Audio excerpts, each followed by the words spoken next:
Yeah, the coasts are just more like inhabitable, I guess. Like, Fair enough. I mean, I can't even knock it. I haven't even been to like the center of Australia. My family's actually going soon. I wish I could go with them to like Uluru, like that big red rock. Okay. Yeah. I'm gonna pretend like I know what the red rock Okay. is like. But Uluru. yeah, that big red rock. Shout out to Uluru. Uluru. That's what it's called. Am I saying it right? Sure. Well, but teach me In your own way. How say it again? Uluru. Uluru. Yeah, you killed it. Uluru.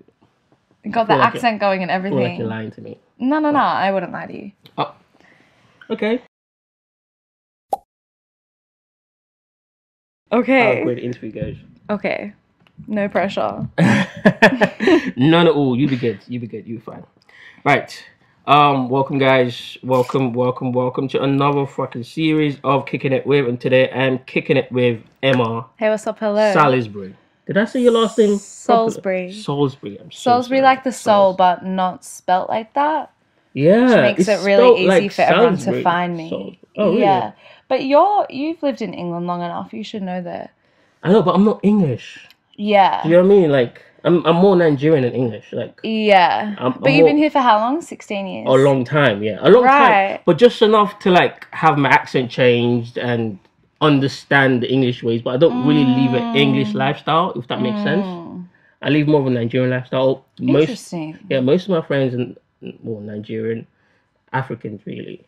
I don't really go to the pub and shit like that. Right. I used to when I was a lot younger. Shit. Yeah. But it's not really like my scene, I'd say. Fair. Yeah, that's nice that you're keeping your culture alive. It's very important to me anyways. But we was talking about your opportunities. You feel like lately things have been going your way, right? Like you've been gaining opportunities, and you've been getting signs from the universe that you're on the right path. Can you tell me why that is? Why I feel like I'm on the right path?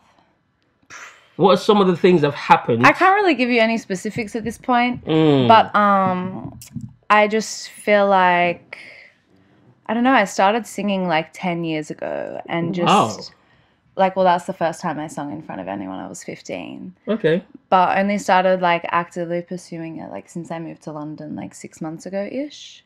So that's dope, by the way. Yeah, it's been great.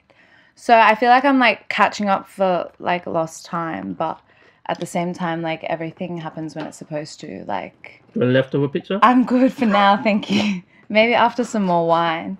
It's gonna be done by then. Get it down, y'all. Get it down, y'all. But yeah, I just feel like it's falling into place nicely, and like, as much as I feel like, you know, I might have like wasted these like 10 years like not really going for it, I think it just like falls into place. Like, I trust the universe in that way, and like these past 6 months have been like a testament to that.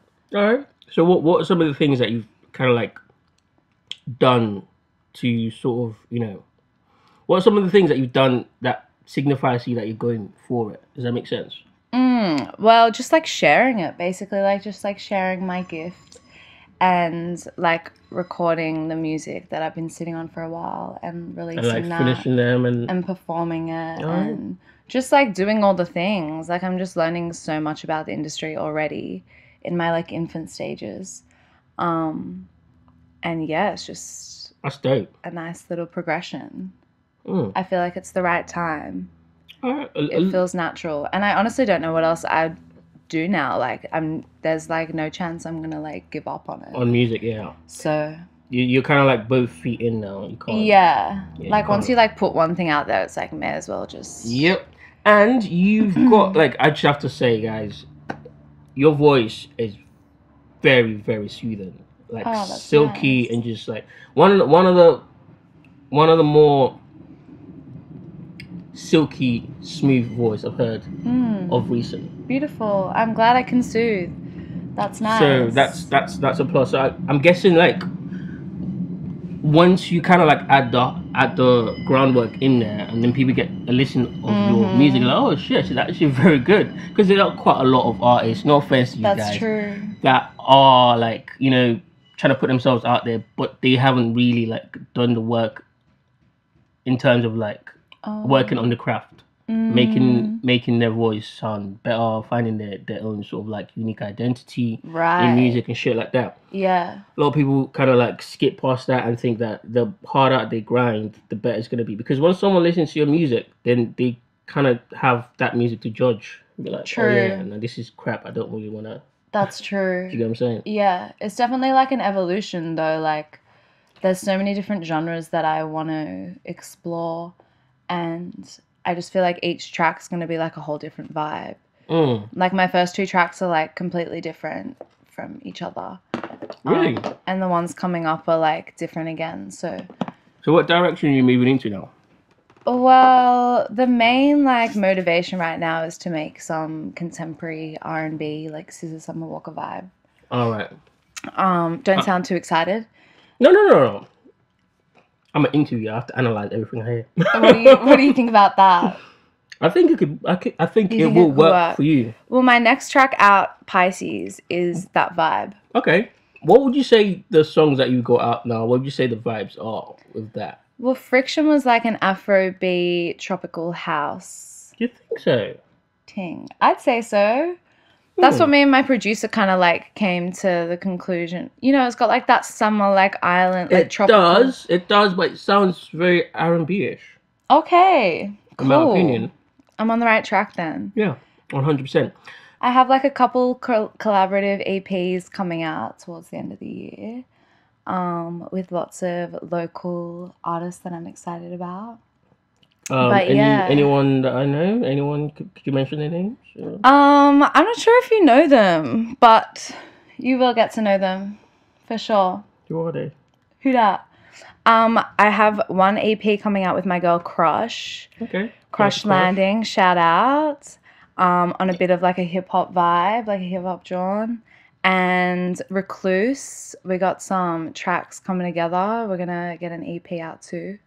And then I have like a string of like 4 other singles I'm keen to get out this year also. Before the end of the year? I mean, hopefully. All right, cool. That's exciting for me because when I was trying to do my research on you, I only had 2 songs to listen to. And it was very frustrating for me. I know. That's what I'm saying. I've literally only just started. Like, I'm such a baby. All right. But, yeah. Okay, cool.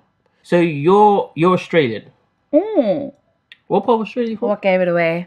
I'm from... I think the accent gave it away a little bit. I'm from Sydney. Sydney? Oh, so like the main city. It's one of the main cities, yeah. Sydney, Melbourne, Brisbane. What was it like growing up in Sydney? It was beautiful, to be honest. It was very like... Australia's very clean and pristine and calm and safe and yeah. Well, I've never been, and I don't mean to sound surprised. I just... Yeah, no, you'll have to get out there. It's just pretty far removed from like the rest of the world. Exactly what I was gonna say. I'm not sitting on a plane for like 26 hours. No, I'm not doing that. That's your loss. But yeah, that's probably why it has like the vibe that it does, because it is so far removed from the rest of the bullshit of the world. But in the same way, like it's just not really popping like that. Oh, really? Like they're giving it a crack for sure. And like it's building, like it's evolving, but the scene's just like young in comparison to Oh, what you mean like the music scene there is just not what and it just is. like the culture in general. Like it's just kind of like, I feel like it's like watered down by the time it gets to Australia, you know what I'm saying? Oh, that makes so much sense because sorry to cut you off. No, you're good. Because I was just gonna say, because when a lot of artists, like Americans and English artists, go to Australia, there's always a huge amount of turn up. Yeah. Because a human. They're making the most. Because I guess you don't really get a lot of famous artists going to Australia a lot of times because it takes over 20 hours on the plane. Yeah, it takes a minute to get there. That's should for be sure. illegal in my opinion. But you know. No, I know that shit really does change you. Fuck you know. I did a 30-hour trip once and what? Never. From again. where to where? From Sydney to Manchester. Oh no, to Liverpool. Okay, no. Yeah, to Liverpool. What's that jet lag? What's that jet lag kind of like? What's that like? Oh, you just don't even know like which way's up.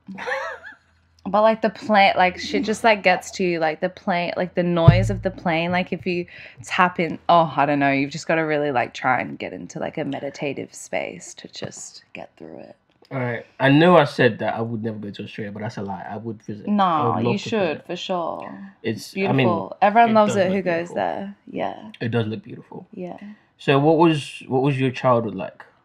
My childhood. Yeah. Deep. Yeah, I'd like to. This interviews are more like a therapy session. With a little bit of I've actually been looking for a therapist out here. So it's cool. Really? Yeah, free therapy. I'll take it.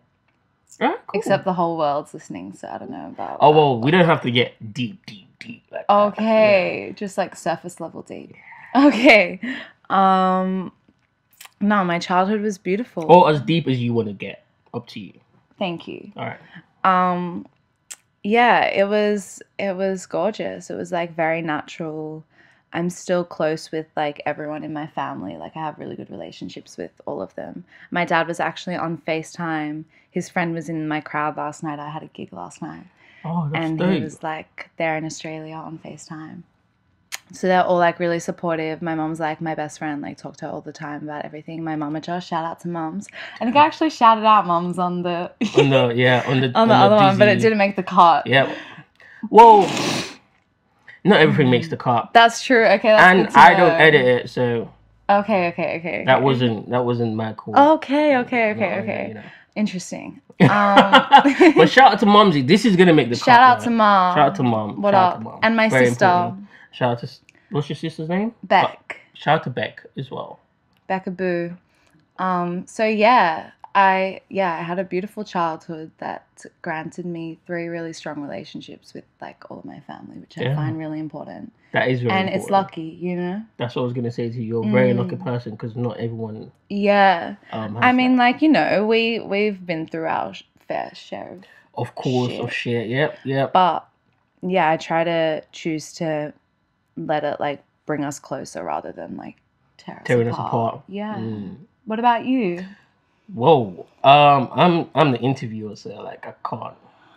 It's not like a two-way therapy. Okay, straight. just to make you feel. Because you know when you like open up and then it like allows makes you other feel- people to feel I more know. comfortable too. Alright. For me, my family life is, I wouldn't say the complete opposite, but I have a good relationship with my brother and my mother. That's nice. I wouldn't say I have much of a relationship with my dad. I know who he is and I speak to him, you know, every now and then, but we're not close. And I never really speak to my sister either. So that's it in a nutshell. That's why I'm a little bit jealous of you, I'll be honest. That's a shame. Bless. It's a huge shame. It's a huge shame. It's never too late to, I mean, I obviously don't know the situation, but, you know, sometimes life feels a bit too short to... I feel let like that with shit my slide. sister, I would want to rekindle that relationship. But with my dad, I feel like it's a bit too late. Yeah. If we do have any sort of like a relationship, it would be like a, you know, like a hi-bye type of thing. Like, you know, just let me just check up on you because you're a member of the family. Right. But- obliged to rather than out of just... Exactly. But with my sister, because she's younger than me, I would like to, but she's a very stubborn person, and unfortunately, she like victimizes herself quite a lot, and I don't like that type of attitude. So How it's old like is she's 26. Okay. I'm 29. Okay. So we basically grew up together, and we had a good relationship while we were teenagers, and after a teenage year, she just kind of like changed, you know, became a bit of a different person.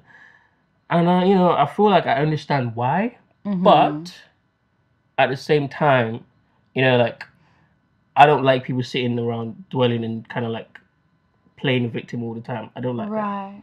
So I guess it's like a Got to move personality on at thing. one point. Yeah. Exactly. Have you ever thought of just having like a genuine conversation with her about it? I've tried it quite a few times. Bless. I mean, Never all you can goes do is well. try, you know what I'm Yeah. saying? Like, Never as long goes as well. you've like done your part. Exactly. So let's get back onto you, Okay. because I hope that made you feel a bit more comfortable answering my questions. I'm ready. All right. So what was school like? School. Did you like it? Did you hate it? Did you... I was pretty good at school. Yeah. Okay. So you were like a straight A student. I did pretty well at school. Yeah. So no. I'll have to get my report card out to get you the exact grades. All right. Okay.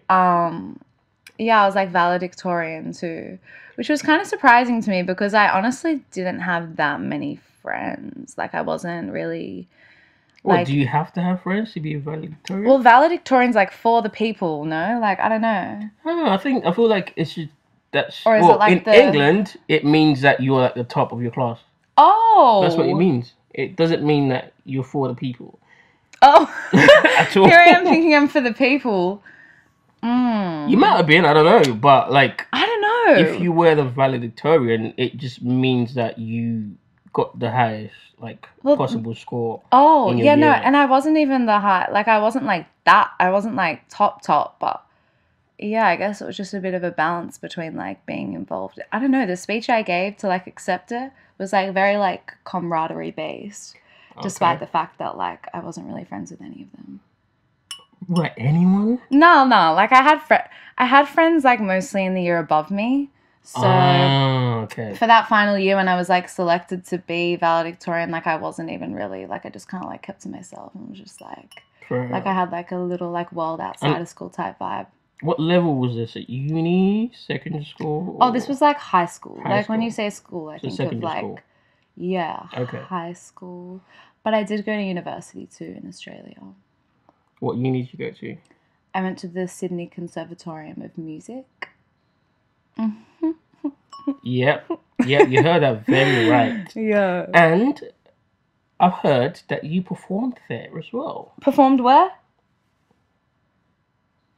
Where did you just mention? I performed at the Opera House. Is that what you're talking about? Oh, the different. Yeah, they're shit, close. my bad. The Conservatorium of Music's like a music university, like a university. Yeah, it's like very prestigious. Yeah, I thought it was like the same thing. Yeah, no. It's not. The Sydney Opera House is like a landmark where they have like cultural events. Yeah, I know that, but I thought that the uni was like in there. No, it was really close though. Okay, right. Close. But you did perform at the Opera House. I did perform at the Opera House. What was that like? Magical. It was magical. I was in high school too, and it was just like 3 of us singing to it was like a deaf school, singing to a deaf school. Doesn't really make sense. Wait.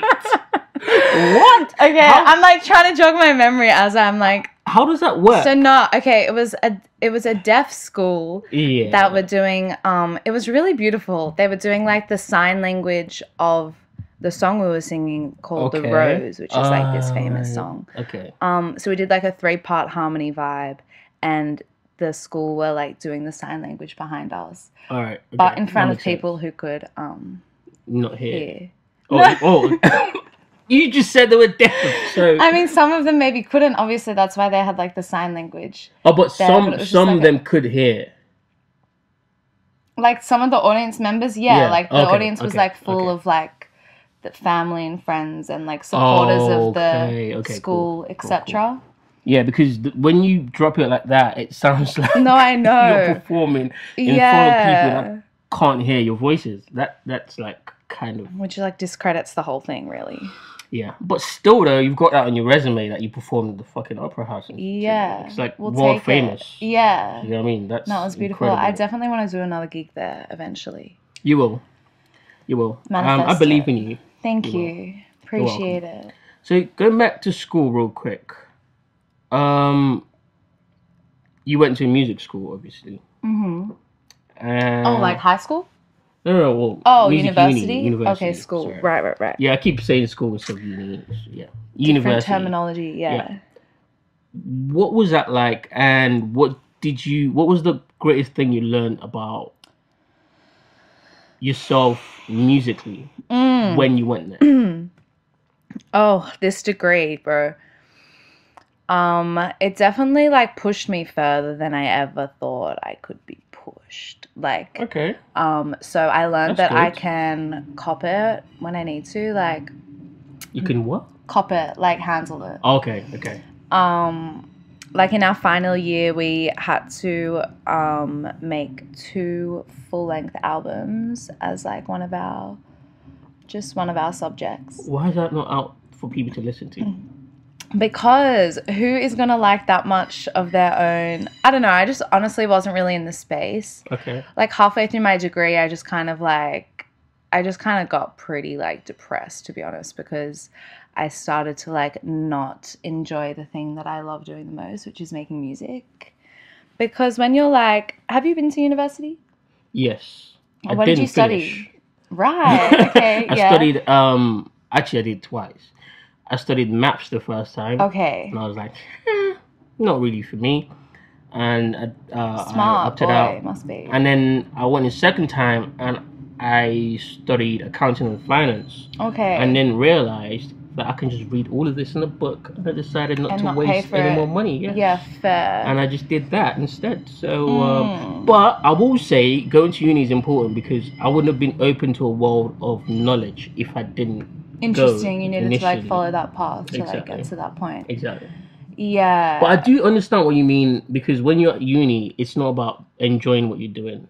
It's more about meeting deadlines. Yeah, and like feeling forced to, I don't know, like something like maths maybe, or like if you're like going to uni to like learn, like to study to be like a doctor or a lawyer, like something you actually need that piece of paper for. But going to university for like something creative is just like, I don't know, like how they're going to mark you on your work and like give you a grade, especially when you're turning in so much content that you're not 100% happy with, because artists usually never are. Yeah. And like being forced to even like show anyone your unfinished work, let alone now they're just going to like dissect it. Yeah. And just talk shit about it, and they might not even fully understand it as well. Yeah, that's the other thing. It's like so subjective. Like, but it was an incredible opportunity, and like it has like, yeah, it's very prestigious. So it's like, I'm glad I like stuck it out and like got my, you know, made it worth my while. Yeah. Okay. And from that, I could go and live in America. So that was worth it for me. Did you go to America before London? Well, yeah, of course. Yeah, because here we are. There, yeah. Yeah. What part of America did you live in? I lived in New York, LA, and Miami. Tell me all about it. Please, do not leave out any detail. It was beautiful. Where did you go to first? Initially, New York. New York. Okay, start with New York. So that's what that my second single, the folk track New York, I wrote halfway through my degree when The song's beautiful, by the way. Well, thank you. I appreciate that. I was like so close the night before to not releasing it because. Oh my god! You're telling me it was just going to be one song? What are you saying? Because you got two songs out, and if you didn't release the New York song, it was going to be one song. I know. Anyway, I wish I could have all of them out, but I'm just waiting on people. I mean, it is a good decision. It's a good decision to do that, but I'm just being selfish as a fan. Oh, I appreciate. I'm glad you're a fan. Yeah, I am. Yeah, I wrote that when I first went to New York halfway through my degree, and kind of like got re-inspired to like and motivated to like get through my degree and like move back there. Like it gave me a reason to like move forward. So yeah, I initially moved to New York. I lived in Brooklyn for 9 months, and yeah, it was beautiful. Just like needed a break from music, to be honest. So just kind of like went out there and lived my life. Like didn't know anyone there. Just like. So did you live there during like a break from uni, or did you kind of take a gap year or something? No, like I finished my degree, and then when I was 21, I moved to New York. Oh, okay, cool. And how long were you in New York for? For 9 months. 9 months. Okay. I was in the States for a year and a half all up. What was it like living in Brooklyn? Because I've heard very contrasting stories about. I lived in Williamsburg, which is kind of like the nice part of Brooklyn. Yeah, it's like very gentrified. Yeah, like the most gentrified part of Brooklyn. Because I've heard some other stories from some other people that live in Brooklyn, and it's like, I don't know if I want to go there. Why is that? Because apparently there's just quite a lot of just shootings, you know. Yeah. I mean, America just has that vibe. Have you ever seen someone like get shot in front of you? No. Okay. But I did lose a friend to gun violence. Really? Yeah. Alright, do you want to talk about that, or would you rather not? I mean, it is what it is, you know? Damn. It is what it is. Like, were they involved, or were they just kind of like a casualty to the... He was just in the wrong place at the wrong time. Shit. See, that's exactly why I don't want to go to America. You've never been to America? No, and I'm You not should Russian. go. I mean, I do want to go to Atlanta next year. Oh, sick. Yeah. Atlanta's cool. I do, Atlanta's got a but good scene. It is like obviously for what I'm trying to build and shit, like Yeah. for you know for growing my channel. But I just want people in the UK to kind of like be aware of the channel, and quite a lot of people that I introduce it to love it as soon as they see it, which is a good thing. And then I want to kind of like go to Africa, and then go to Atlanta. Okay. But the thing about going to Atlanta is that I've spoken to some people that live there, and they tell me that they've just got like fucking AK-47s and 50 caliber bullets just like in the shops. You can just buy. Oh yeah, it's crazy. You can just like go to the fucking shop, nuts go to me. the store and like buy a gun. Yeah, no, it's crazy. It's crazy. I will still go. I'm just you don't not want to gonna like live miss there. out. Yeah, Of you course can't like not. miss out. Like you could say that about London. Like people just be like throwing knives at each other around. That's true. But the thing with London is this. Okay, the thing with knives is it's different with a knife, because That's with a true. knife, for you to hurt the person that you're intending to hurt, you need to be very close to them. With a gun, you could be like fucking 100 meters away and shoot, and then shoot the wrong person. Yeah, that's You know true. what I'm saying? I don't want, like, I know that's not how my story's going to end, because I have a feeling I'm going to live a long life. Amen. Touch wood. Touch wood. But I just can't imagine living in a country where like it's so easy to access a fucking gun, like. And yeah, it's terrifying. Why the fuck? Anyways, we don't have to get stuck on that. But why the fuck do they need that? I don't know. I think it's just like too out of control now. Like, what are they going to do? Go and collect everyone's guns? I think they actually did that in Australia at one point. Did they? So yeah, like at one point, I might just be making this up. No, I think it's true. At one point, like if you are, fuck it. like it was like way more accessible than it is now. Like you need like a proper like reason to have a gun in Australia. Like mostly for just like farming and shit like that. I think. Same in England, but you know. Yeah. Farming, hunting, I don't know. Hunting, yeah. Right. But yeah, I think they literally like door knocked and like went and collected everyone's guns and like changed the gun laws. Shit. But I don't know. America's just seems like it's too far gone in so many ways. Like now people just be getting guns to like protect themselves from the other guns, which just causes more gun violence. But let's move away from gun violence. Let's. When you were living in New York, what was like the highlights, I guess, of you living in New York? Like, how did living in New York make you fall back in love with making music? It didn't. You just said it did. Because you said you left uni, went to New York, and you kind of like got back the fire that you was missing. I think I just got back to myself. So in a way that would be like getting back to my music. You know what I'm saying? Just like through the experiences I had there, like being out there on my own. Like the first time I lived out of home, I was like living on the other side of the world. Oh wow! Just like being like bare like that in the world and like learning about myself and just like growing and all that good shit. That must have been scary though. Really brought it home. There were times when it was scary. There still are times when it's scary. Like I'm out here by myself and like London's not that safe. But you just kind of learn how to maneuver around different situations and like That's true. But I take offense to that. You said London's not that safe. I don't believe that. I think really. Yeah, I think London's very safe. London's like really 100%. Okay, well that's good to know. Yeah, 100%. I mean, it depends who you are, where you are. I think if you're in a gang, if you're... I'm definitely not in a gang. Exactly. But I am like a female who just like is just wandering. Oh, okay. I'm talking from a male privilege. Solo. Yeah. Okay, I'm talking from a male privilege. But we all have like different privileges, you know what I'm saying? You're right. But You're right. Yeah, no, I've been safe so far, touch wood, so. Yeah. You will continue to be safe, don't worry. Because I feel like in London, as long as you're not associated or affiliated with the wrong people, you can just live a great life and not have to worry about being unsafe. On the flip side of that, though, there are a lot of weirdos that may target women specifically. And There's I don't know so what that's many like. weirdos, bro. So I'm not gonna speak on that, and I can't speak on that. I guess There's You know what I'm weirdos saying? everywhere though. Like That's you're gonna, true. you know, like everywhere. That's true. But yeah, I think I've had enough experience now to just like know how to handle it. Yeah, And all that experience kind of makes you tougher as well. Because 100%.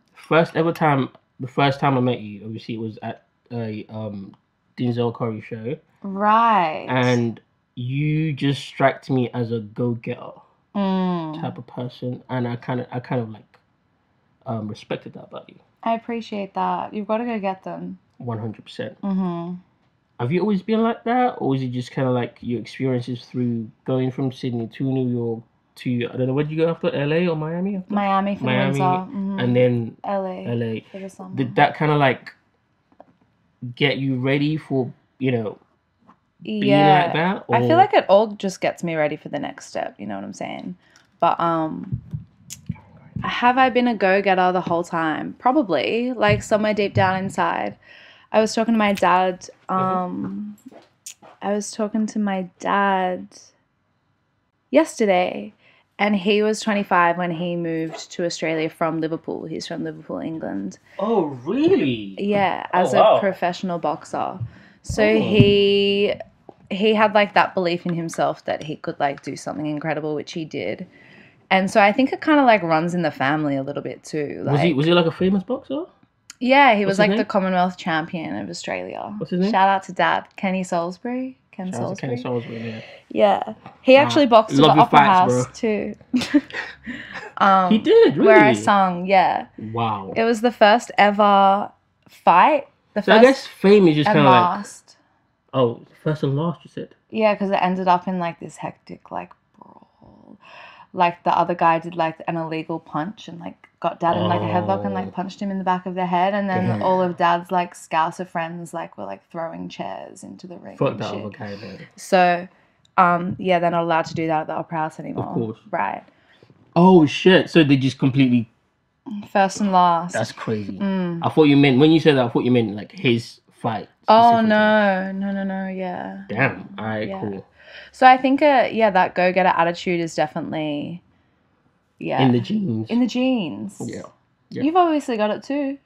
Yeah, well, 100% because it's in the genes as well. Yeah. I say with me because my dad's like, my dad was the reason. Okay, even though I don't have a relationship with my dad, he's a person that I respect a lot because everything that he's kind of like achieved in his life, he's had to do himself. He did grow up in a family that was sort of like stable, and his dad was a very famous businessman, but his dad had 12 wives. Whoa. So all at once? I don't think it was all at once, but it accumulated to 12 wives. Wow. Before he died, yeah. So he didn't have a relationship with his dad, and he wasn't really like, he didn't inherit anything from his dad either because there was too many kids, there was too many things, and some people, took the most, blah, blah, whatever the case may be. Right. So he sort of like had to start from the bottom and, make a name for himself. And, he grinded hard. And, when you kind of grow up in that environment, kids learn a lot from just watching their parents. Right. So I feel like my go-get attitude from my dad as well. Yeah. 100%. Nice. But it's kind of sad because I feel like it would be better if I had a relationship with him, because there's only like a certain amount of things you can kind of learn by just watching, True. Do you know what I'm saying? Especially at this age, I feel like you're so much more receptive to like information of that stature versus like when you're just growing up and like picking up things here and there. 100%. 100%. All right, so now you're in New York. You're living in Williamsburg, is it called? Yeah. Williamsburg, and why did you leave New York? Oh, because I was getting cold. That's what I'm saying. I'm not sure how I'm going to handle this London winter. Yeah, because wherever you move into... Ooh, it's making me like shiver just thinking about it. Look at Unless if you decide to move to like... trees blowing in the breeze, bro. Yep. Unless if you decide to move to like Spain or somewhere Yeah, that would be in the nice. winter. Is it still warm though in the winter? Like it's cold in Spain, Warmer. but it's a lot warmer. It's like I wouldn't it's like mind that. all you need is like a nice cardigan or something, and you'd be good. Perfect. Because Spain is like it's down south, Right. and it's beautiful as well. Yeah, I have been to Barcelona. Oh, I've never been to Barcelona was Barcelona. sick. I've been to Alicante, which is like a little Ooh. town, and what's it called? There's another city next to Alicante. I can't remember the name of it right now, but it's a very beautiful. I do want to learn Spanish. Really? It's like one of my goals in life. Yeah. Have you started that? No. Okay, cool. How do you like? Why do you want to learn Spanish? I think from living in like New York and just America in general, they speak a lot of Spanish, like especially in the hospitality, like in the back of the, like, I don't know, I was just like really inspired by that. I just think learning a second language is like the least I could do, like, and it's like pretty widely spoken, but I know there's like a lot of different dialects, like it depends, like I kind of want to like move to the country and like be in it for like 6 months and like learn it that way, like learn it through experience. All right, cool. Add it to the list. That sounds cool. That sounds nice. And I feel like if you learn other languages, you open yourself to a world of more opportunities. 100%. Yeah, because I was dating this girl quite a while back now, a long time ago, and she was Eritrean. Oh, she's Australian? Eritrean. Oh. Eritrean. So like the country that's right next to Ethiopia, and they spoke a very different language. I can't remember what it's called right now.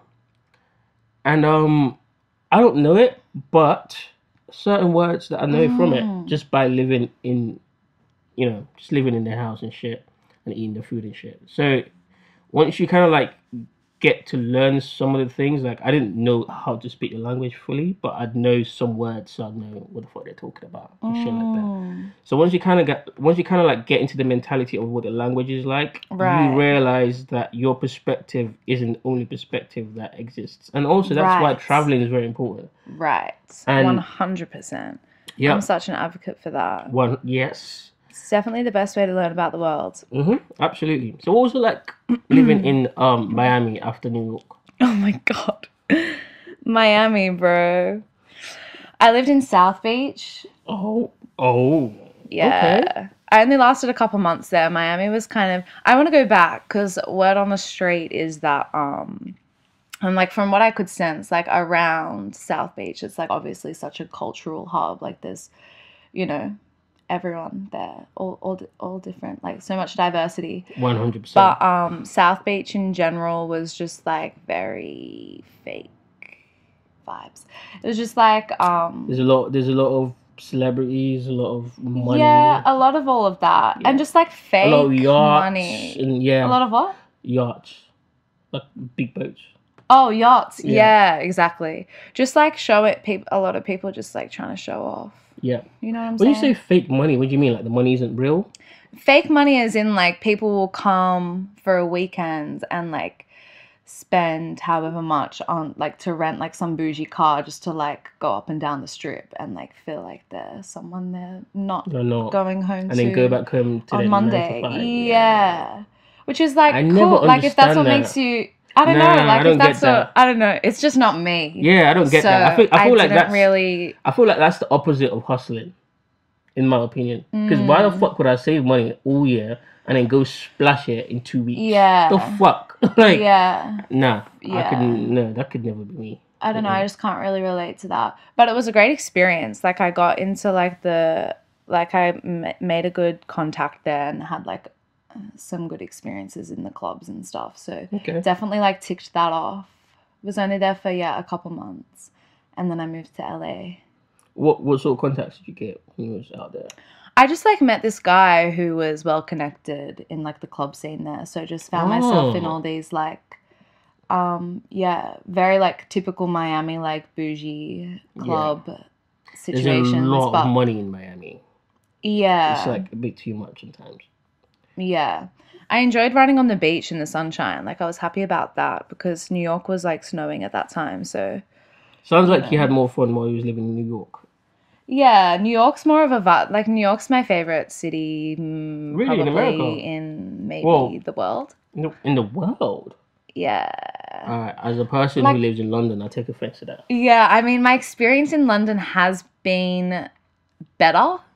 Like, Okay. for me as a person and, like, my music and, like, the direction in which I'm heading. But Okay. New York in general just has, like, this uniquely motivating energy.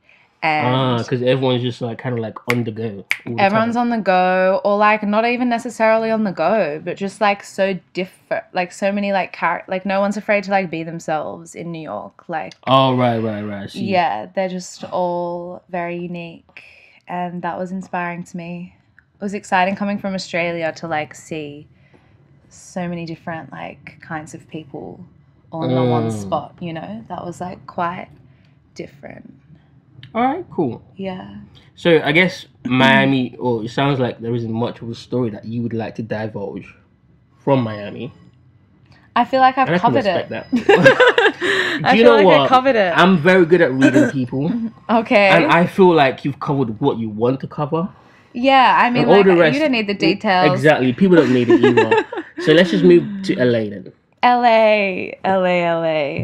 LA was cool. LA was like a bit of an in-between vibe. Like, there was like a lot more going on than there was in Miami. Okay. But it also has like that kind of like fake-ish feel to it sometimes LA is too. very, very fake. Yeah. Every single person I've met that's from LA. Well, actually, let me not say every single person that I've met. Every single person that I've met that's from like the Hollywood part of LA has been the fakest motherfucker I've ever spoken to, and I'm just like, damn. Like, a lot of that, like, it just comes with like the industry. Like, people, like, LA is like the place you go to like make it, right? Not really. Really? No. Well, if you're an actor, maybe yes. But if you're in any other creative even for industry, music, though, I feel Nah. like everyone lives out there. Nah. All the artists live out there. That's true. All the artists live out The there, but studios are out there. you don't necessarily have to go there to make it as an artist.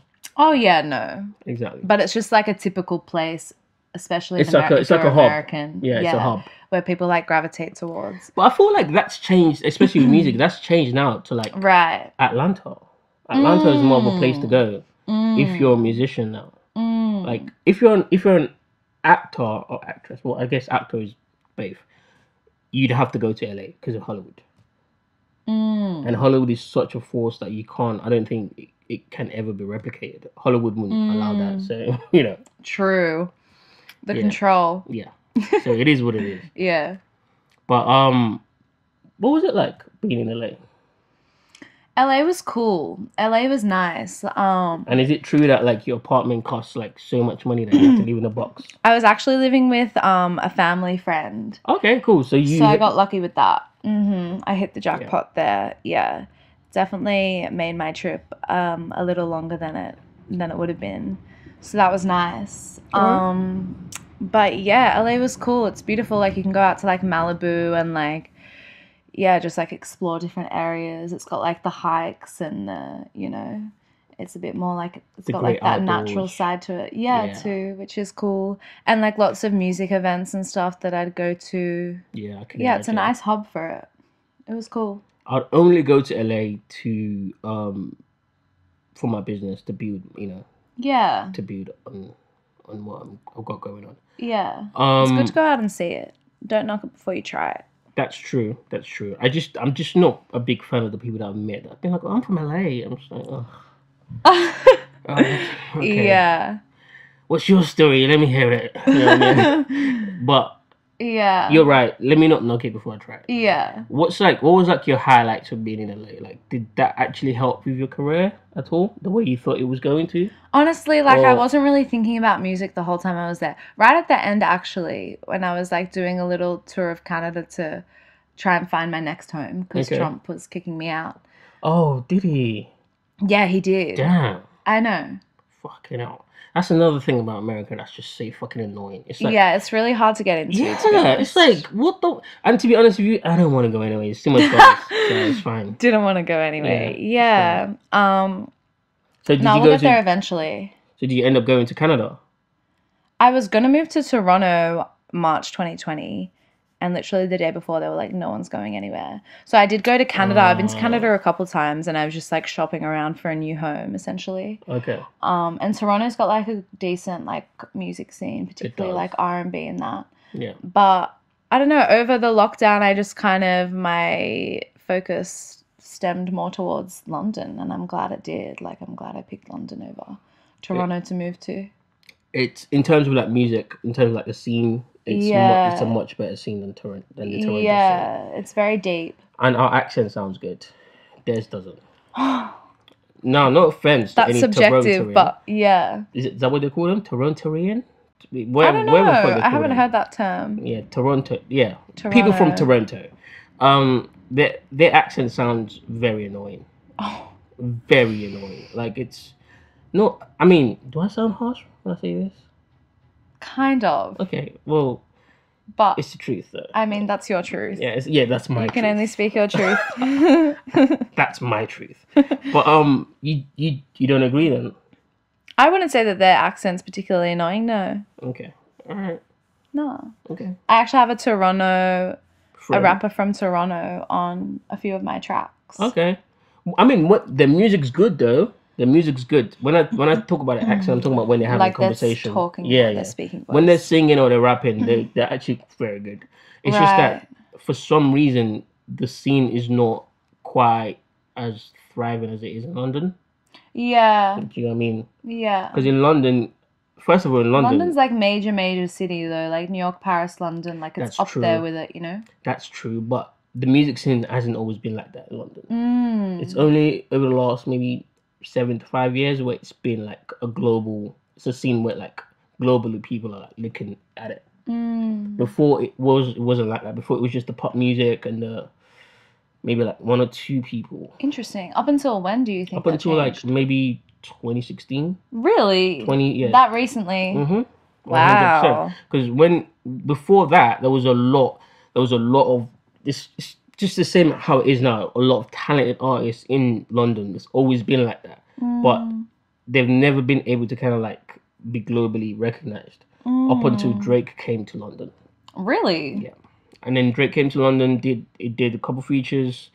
He put a couple of artists on what's that album called? The one of his dad on the cover, More Life. Okay. And then people started to listen to a lot of artists in London.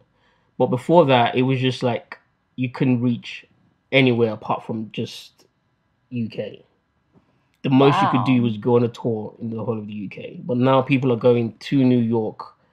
You know what I mean? Like, they'll have a buzz here and they'll be able to go to New York and have a career. But like the Rolling Stones are from London and like... I know, but that's different because that's rock music. You're talking about like genre based. Yeah. I'm talking about like R&B and like hip hop and like the alternative music and stuff like that. It wasn't recognized at all. Rock music from London has always been, even till now, rock music is the biggest genre in London.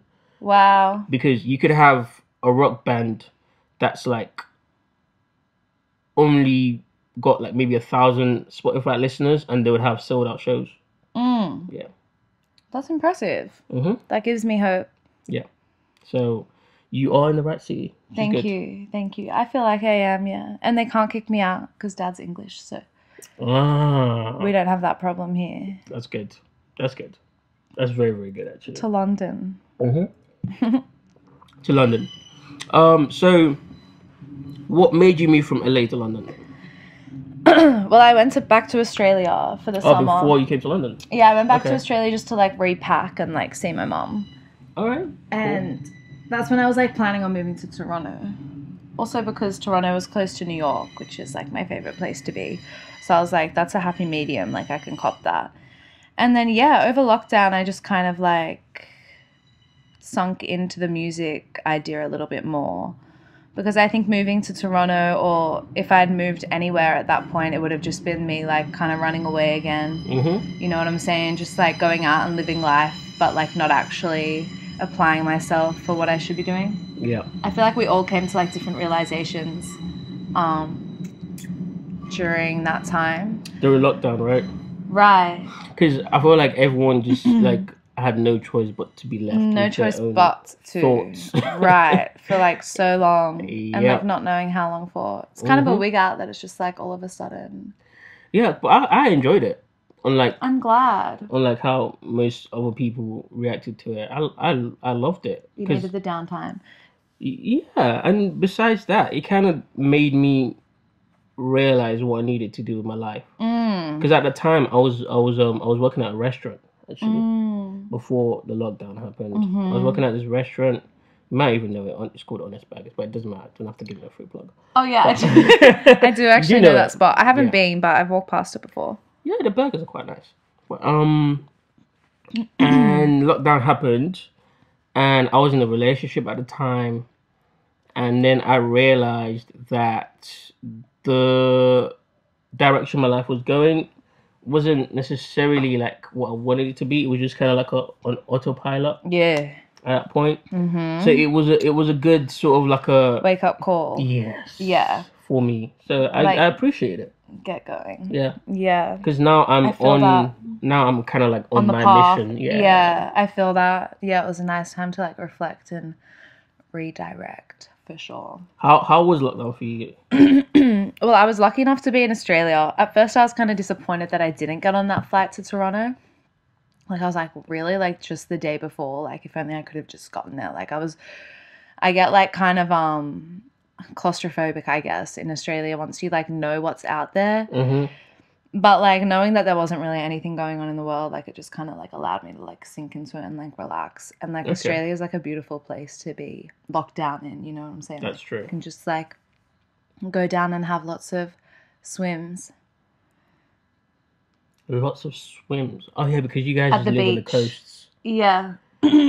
Why is that actually? Because I read a fact somewhere a long time ago that 98% of people actually live on the edge of Australia. No one's in the middle. Yeah. Why? Well, the middle's pretty harsh, I think. Like It's like just all desert and that shit. typical like red desert Oh my vibe. You know what God. I'm saying? Yeah. So I don't know, like some people live there and like lots of like Aboriginal culture, like Aboriginal people still live Still out live there. there. Yeah. Okay, cool.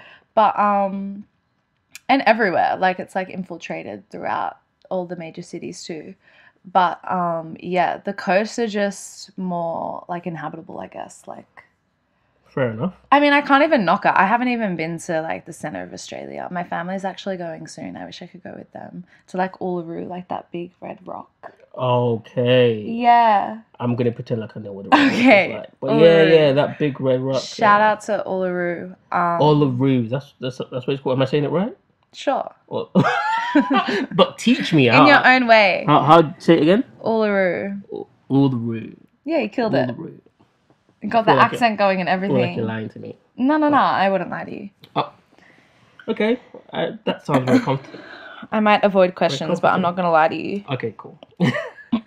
I'm glad to hear that. Thank you very much. No I appreciate worries. I got you. that. So you're in Australia, it's locked down, and you got beautiful beaches. You got Yeah, chilling. were you making any music at that point? I was actually like when things started to open up, like I started doing like little local gigs and stuff. Okay. Making music, like have always been kind of making music, but like actually putting it together, like that's only just been like a new venture for me. Okay. But yeah, all those little like notes and like voice memos that I've written like years So ago. well, you just got like loads of shit that's just unfinished. Just okay, that makes sense. They're starting to pop up though in like different ways. Like the track I have coming out soon, Pisces, it like incorporates like a rap I wrote in LA like in like 2019 and just like fit with like the vibe of what I was feeling when I like wrote this song a few weeks ago. So it does like all come into play when it's supposed to, you know. Exactly. I feel like with creativity, it's kind of like that. You can't force it. There's like a time, and you know what I mean. There's like a specific time where it's like, and like you've got to be ready to like to let it out. 100%. Yeah, So that yeah, makes sense. And that's why whenever musicians tell me that, oh, I've got half written songs, I'm like, that's normal. Yeah. Because even with artists as well, like unless if you've got like deadlines, or you're working for a company or something. Right. A lot of artists have like half finished shit. Oh, 100%. All the time. It's normal. And it can feel like frustrating or like disorganized, but yeah, seeing how it's like manifested itself in this track coming up, I've learned to just like let that go. Yeah, embrace it really. 100%. So yeah. That makes sense. All right, so the move to London. Just before you moved to London, why did you decide? Because at that point, you're still thinking, I need to go to Toronto. Yeah. What was the switch? What I happened? honestly don't really know what happened. I think what happened? What changed? I don't know. I think I'm just like I feel like I kind of ticked America off for the time being, and the fact that like London's like so central to like the rest of Europe, and like Africa's right there, Mhm. and the fact that like they couldn't kick me out after any point in time, and the fact that like the music pool just seems deeper here. I don't know, it just made more sense. I'm not really sure how I came to that conclusion in my head, but yeah, I'm glad I did. I've been loving it. Yeah, I'm glad you did too, because you wouldn't be here. We wouldn't be here. Yeah. If you didn't do that. Right. And also, it's okay for you to just say London's a better city than Toronto. I mean, like, I've never spent more than a week in Toronto, so I can't really compare the pair. I've never even been to Toronto, but I know London's a better It's city. cool. It's a vibe. Like, when I was there, I was like singing every night in like different bars and stuff. So I was like inspired that like, you know, there's obviously like a scene for it there, but it did feel kind of like small compared to London's massive, bro. 100%. It's actually small, but it's just like People it say feels that. massiff. It is small. London is very small. It? Yeah, 100%. It feels massive because like each tube station I get off at is like a completely different world. Like I'm like, and like where am I in comparison? I think it's because you probably just like, I wouldn't say new, but you're relatively I'm definitely new. I'm to London. so fresh off Once the you boat. live here for like 2-3 years, then you're gonna realize that London's actually quite a small town. But the thing is, I don't know how they've been able to do this, but they've been able to fit in a lot of shit in a small amount of space, so it feels grandiose, but it's actually quite small. Yeah. Like, you can go from, I mean, and saying that though, you could live like 10 years in London, not even needing to go to like certain parts of London ever, and never go to North London or West London. Yeah, I know. I think I went to West London last night for the first time for this gig. There you go. But yeah, it's just like a drop in the ocean. Like, it's just... Yeah, and it's always very different. Yeah. Yeah. The only parts of London that I frequent, East London, and obviously I live in South London. Yeah. Which is the best part of London. South London, represent. Yeah, come on now. South London will always have my heart. I just moved to East. Oh. Trader. I know. East is a vibe though. There's like lots of music going on There's a creative scene in East London. Yeah, the community's already very like thick. Like I've only been there for a few weeks, and it's already, you already see like the same faces at like events and stuff, the jams and stuff, which is nice. Yeah, everyone's very like supportive and inclusive and all that good shit. But Brixton, I lived in Brixton for my first 6 months. Really? Yeah. Oh wow. Wagwan. I loved Brixton. My nan was actually from Brixton. Oh, wow. My mum's mom. Which I didn't even know when I decided. English? Nah, she's Australian. Okay, but her mom was English. Her parents, were both English. Okay. Yeah, I didn't know that when I moved here, but I just had like this inclination. Like I was just doing some research when I was in Australia to try and find like the right area, and saw that Brixton was like a nice like cultural hub, very multicultural and very like music-based, like lots of like art and stuff. Yeah. So I kind of like picked that, and then I found out that my nan's actually from those ends. So that was a vibe. Yeah, I miss Brixton. I miss the oxtail. Yep. I might have to get some on my way home actually, because we're like in the area for it. Yeah, you should. Don't tell people where we are. We're not in Brixton. We're in East London. Yeah, we're actually not in Brixton. Yeah. Which area do you prefer, East London or Brixton? I don't know. I just feel like I kind of ticked Brixton off. Like, why? Because it just feels kind of like a bit small compared to... It is quite small compared to like... You know what I'm saying? Like 6 months was plenty. Like I'm very like ready to see all the things right now. Like okay. I don't, I'm not really... I'm happy to just like keep it moving. Yeah, you give me like very like explorer vibes. Yeah. Like, you like to explore quite a lot of things and just like experience it and then move on. Which is great. 100%. I feel like that's like one of the greatest or one of the more better personalities that I get along with, because I don't like dwelling on things. But for me, I kind of fell in love with Brixton. Living in Brixton because can I say grow up? Yeah, I guess I grew up in Forrestal, which is like a part of South London that's like more closer to like Peckham, Right, Dulwich, in that area. Yeah.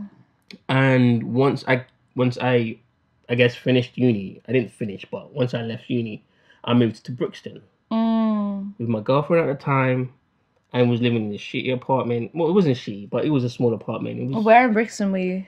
It was by Camberwell, like the part of Brixton that's close to Camberwell. Don't know if that makes sense. Camberwell. Yeah. I'm such a tourist. Yeah. Well, you don't know where that is. You don't know where that is? All right. Okay. Well, it's like, let's just say Brixton, right?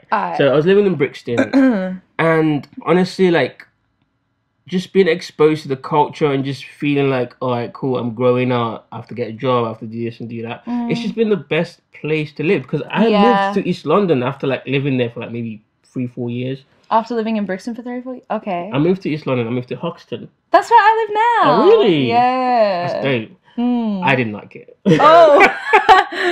So not so dope. I didn't. That's funny that we both like went down that same trajectory. Because I feel like, because we're creatives, and as creatives, you kind of want to look for like the most cultural place, or the place for you to feel like happening. Do you get what I'm saying? And Brixton is that, and then you realize, okay, maybe I can move to East London because there's quite a lot of people that do, you know, music, actors, blah, whatever creative career there is. It just feels more central too, like it's just closer to more of the things. It is, but do you know the problem I had with East London was it didn't feel very homey. It's got more of a city vibe than a residential vibe. Do you know what I'm saying? And I like to come home and not have like crackheads in front of my door. Really? Because that was kind of my problem in Brixton. What? Like, I feel like there were more crackheads at my door in Brixton than there are in Hoxton. What? Are you? Nah. 100%. No way. 100%. What? I had to be so on my toes in Brixton. Like, there was like a little community formed. Like, I knew, like, you know, everyone down the line of the ting type vibe. But it's hectic. There's way more hectic, bro. It is hectic, but there's way more. Hectic. And I'm not saying there isn't any crackhead in Brixton. I can't believe you think there's more crackheads in Hoxton. 100%. There's way more crackheads in Hoxton. So I was. There's way more crackheads in Hoxton. Battle of the crackheads. Bless them. So it was the part of Hoxton that was close to Old Street Underground Station. Okay. Yeah, like around that area. I'm near like.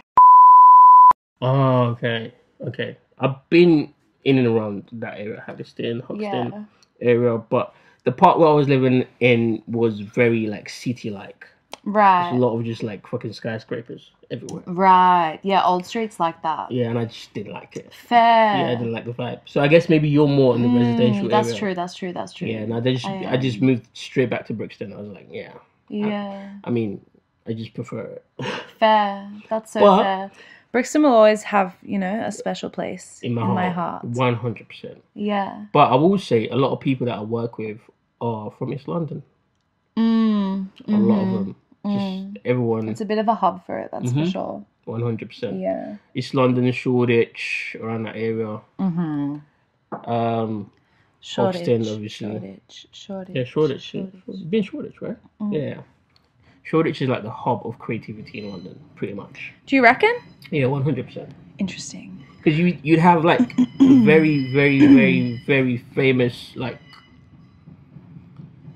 English creatives in Shoreditch, living in Shoreditch. So it's just naturally people attracted there, because you know.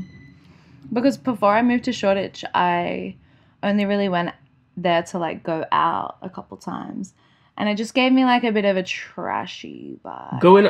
That's what I was gonna say. Going out in Shoreditch is not the best at all. I do not like it. Where do you like to go out? Brixton is good. Peckham is good as well. Peckham is very good. Yeah, I need to hit Peckham. Peckham is very good. Had a few suggestions. Where else in London? Most of the time I go out in Brixton, to be honest with you. Fair. And to be honest, and it's like locals, so yeah.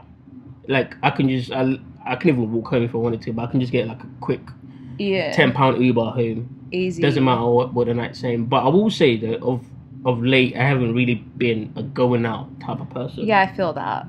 Yeah, I've been working. I feel that. I really only leave the house for like music related things. Same. Like if I wanted to go see, like for example, like obviously because I'm building the platform, so I take it upon myself to like find out about new artists all the time, shit like that. Mm. So if I find out about artists and they're having a show, I'd go out for that.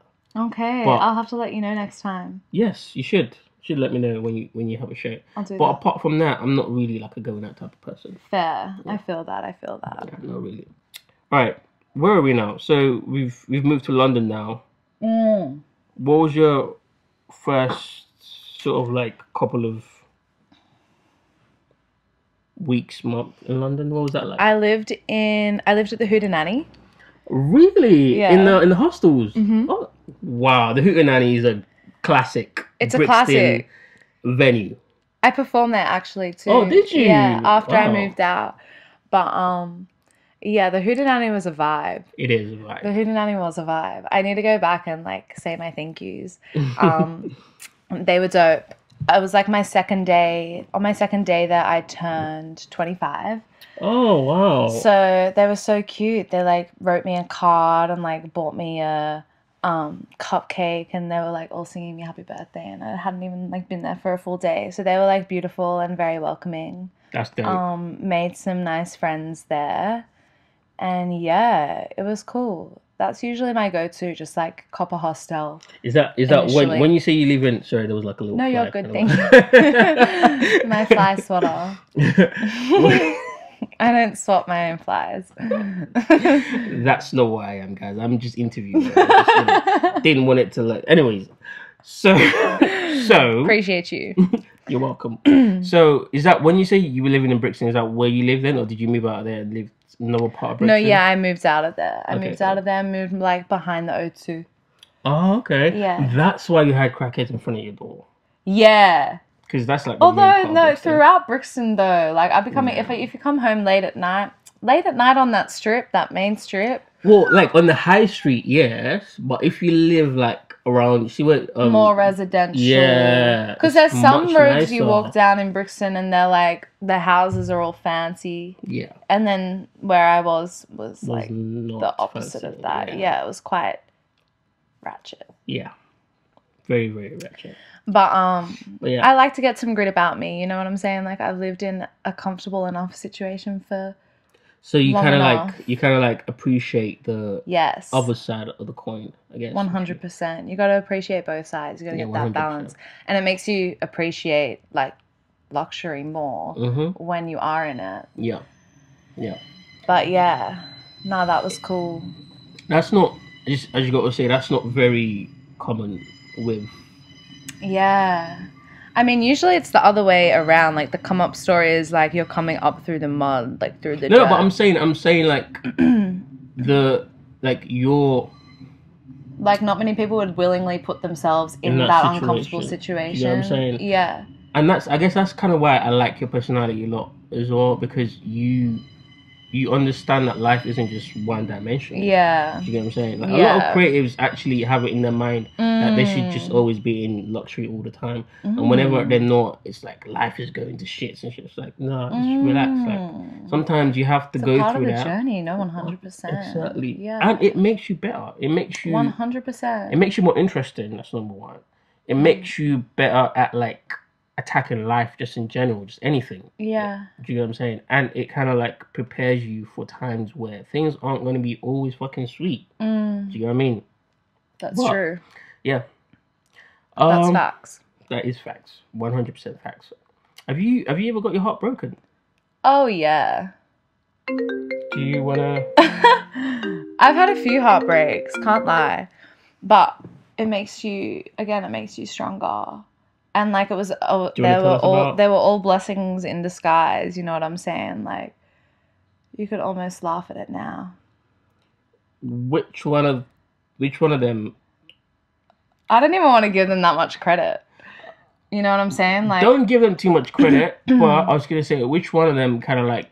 I think the first cut is always impacted- the deepest. That's You know what I'm true. saying? But that's not even what I was gonna say. Like, Oh. did any of them kind of impact the way you approach songwriting? Like, as in, because, excuse me. Well, the first song I wrote ever was about my first ever heartbreak, which is classic. Okay. Yeah.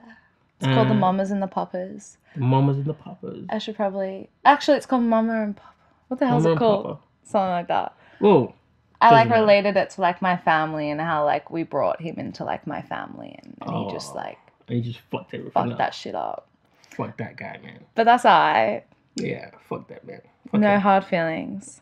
So, how do you sort of... I like asking these questions because, you know, I like asking musicians, especially because you're a songwriter. A lot of your emotions impact your songwriting. Yeah.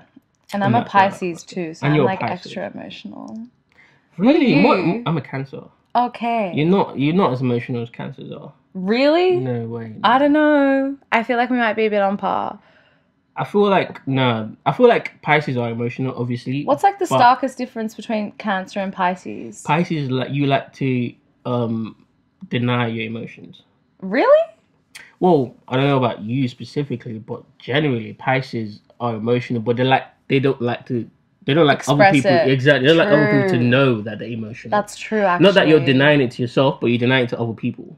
Yeah, I definitely like pick my time and place to But like Cancers, we don't give a express that. fuck. We're just like, yeah, we're very expressive. We don't give a fuck what you feel about how emotional we are. I like that. Good for you guys. Yeah.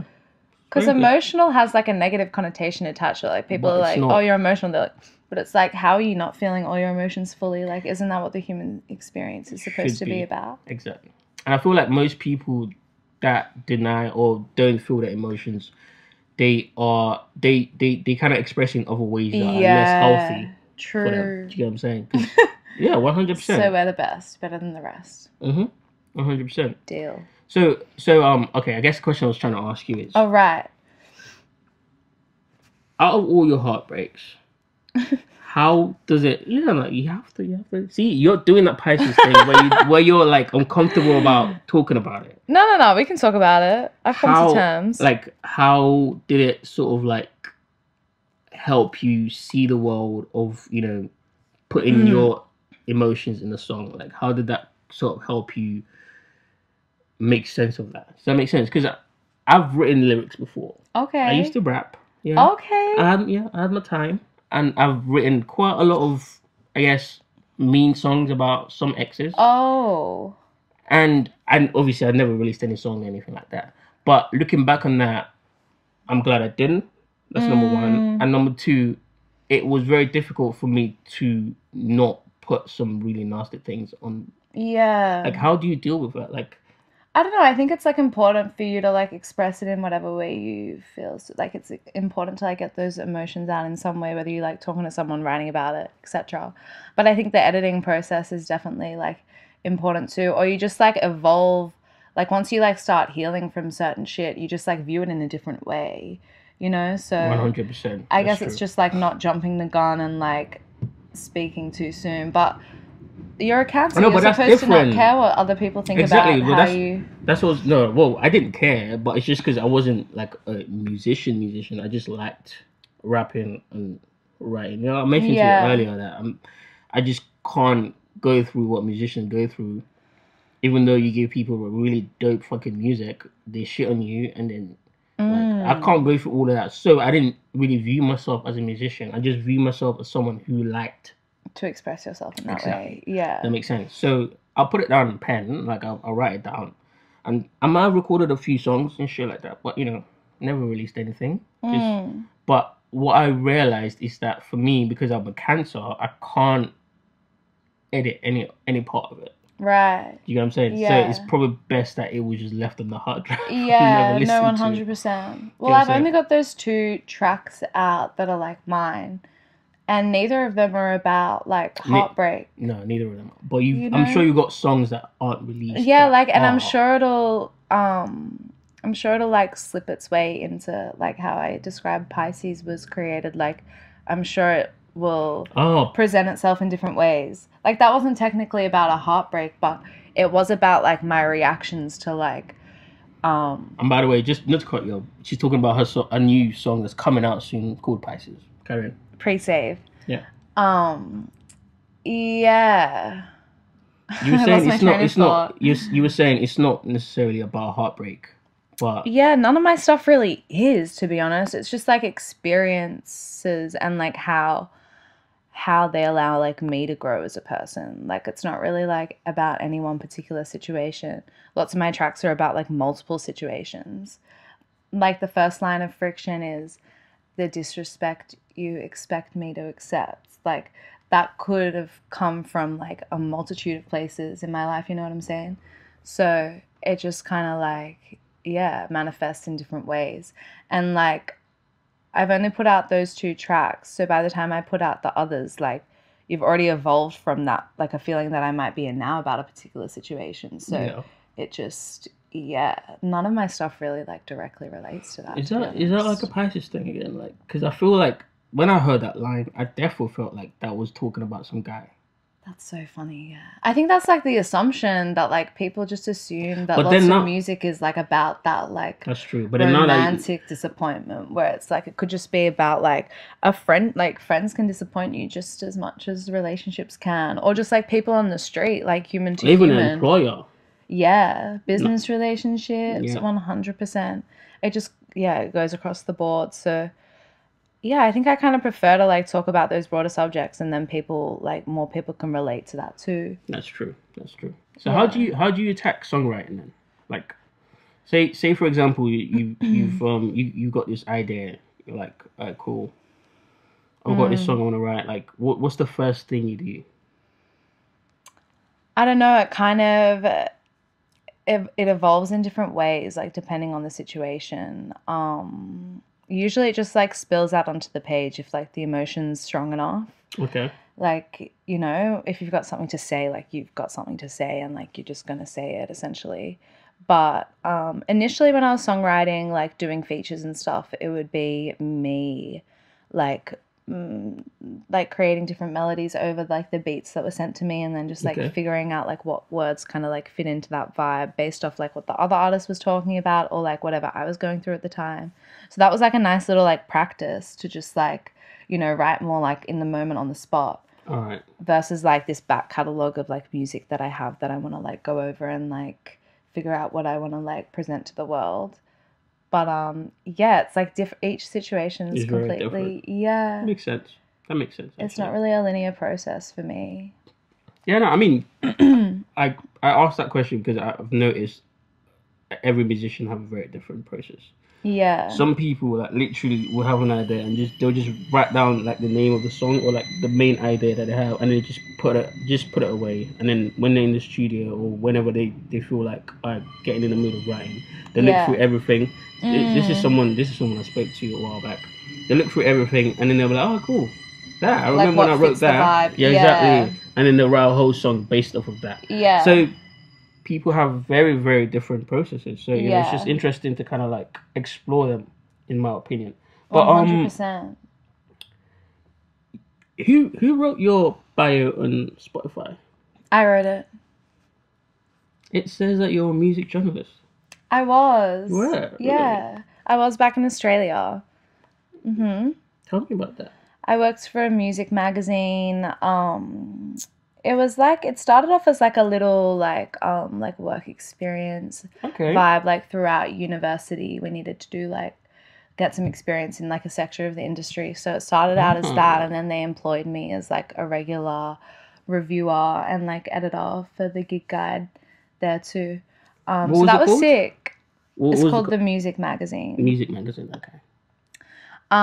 So that was a nice experience. Like I love like live music's like my passion. Like that's like what I gravitate towards. So being able to like go to those gigs for free and like, you know, I'm pretty like eloquent with my like written work too. So that was like kind of came easily. Just give them a little blurb. Well written bio. That's why I asked who wrote it. Oh, thanks. Cool. Very well written. I'm glad you liked it. Yeah. So yeah, that was beautiful. I liked it. Did that so for like what do you year. prefer? The journalistic part of music or actually creating the music? Nah, creating. Really? Creating rather than critiquing. That's the opposite critiquing, for me. really? Yeah, 100%. Yeah. I love critiquing music. Yeah. Because it's just easier, like. Yeah, critiquing I found really easy, to be honest. Mm-hmm. But it's easy to be like, oh, that's shit. really. And that's good. That's fucking horrible. Oh, but that's I mean, I never really I never really ripped anyone apart like that, to be honest. Like I always, really? That's the fun part. Yeah, and that's probably the part that gets like the most clout or whatever. But yeah, I don't know. I always like found the beauty in. That's just my positive outlook on life. Fair enough. Or like.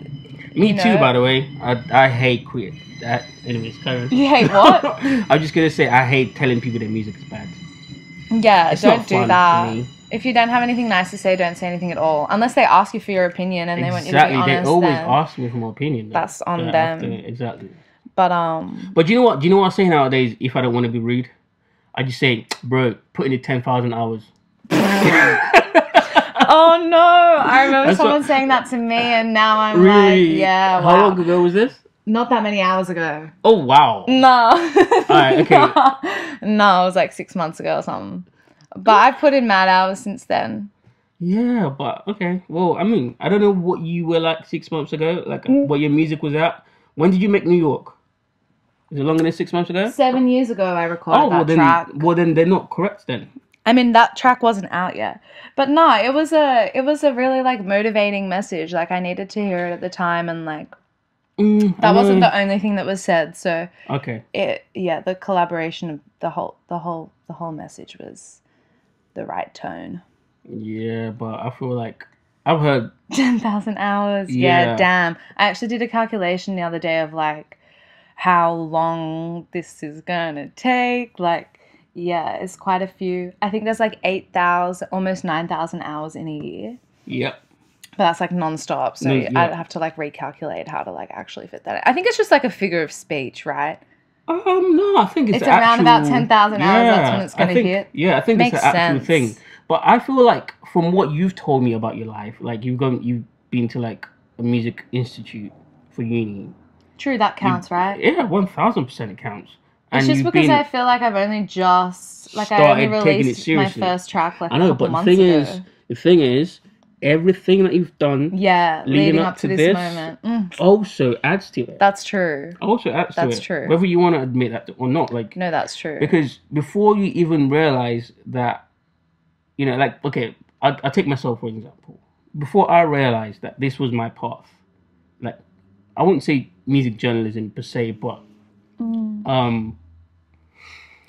I guess like presenting, like kind of, you know, like producing shows and shit like that. Before I realized that, I had another platform, which grew bigger than what my platform is at the minute that I was running. But what kind of platform was it? It was called Black English, and it was a. Have you ever seen DJ Academics? No. You don't know DJ Academics? No. Oh my god. Sometimes I think I'm living under a rock. Well, I feel like maybe I am from Australia. Sometimes that's my excuse too. Fair enough. Okay. Well, DJ Academics is this guy that like he's a music journalist, but he makes like he reports on things very satirical, like very satire type. Okay. Makes jokes out of it and shit. So he was like an inspiration. Yeah, 100%. Then, and I was like maybe 21, 22 at the time, and I made my version of his platform. Okay. And instead of, because he was doing it about like Chicago drill artists. Okay. I made mine about the Brixton drill artists. Cool. And I knew all of them. Yeah, like I didn't know them when I started it, but like once they caught wind of I got to know them, and they started inviting me to their like birthday parties and shit. But even then, I didn't know that this was my calling.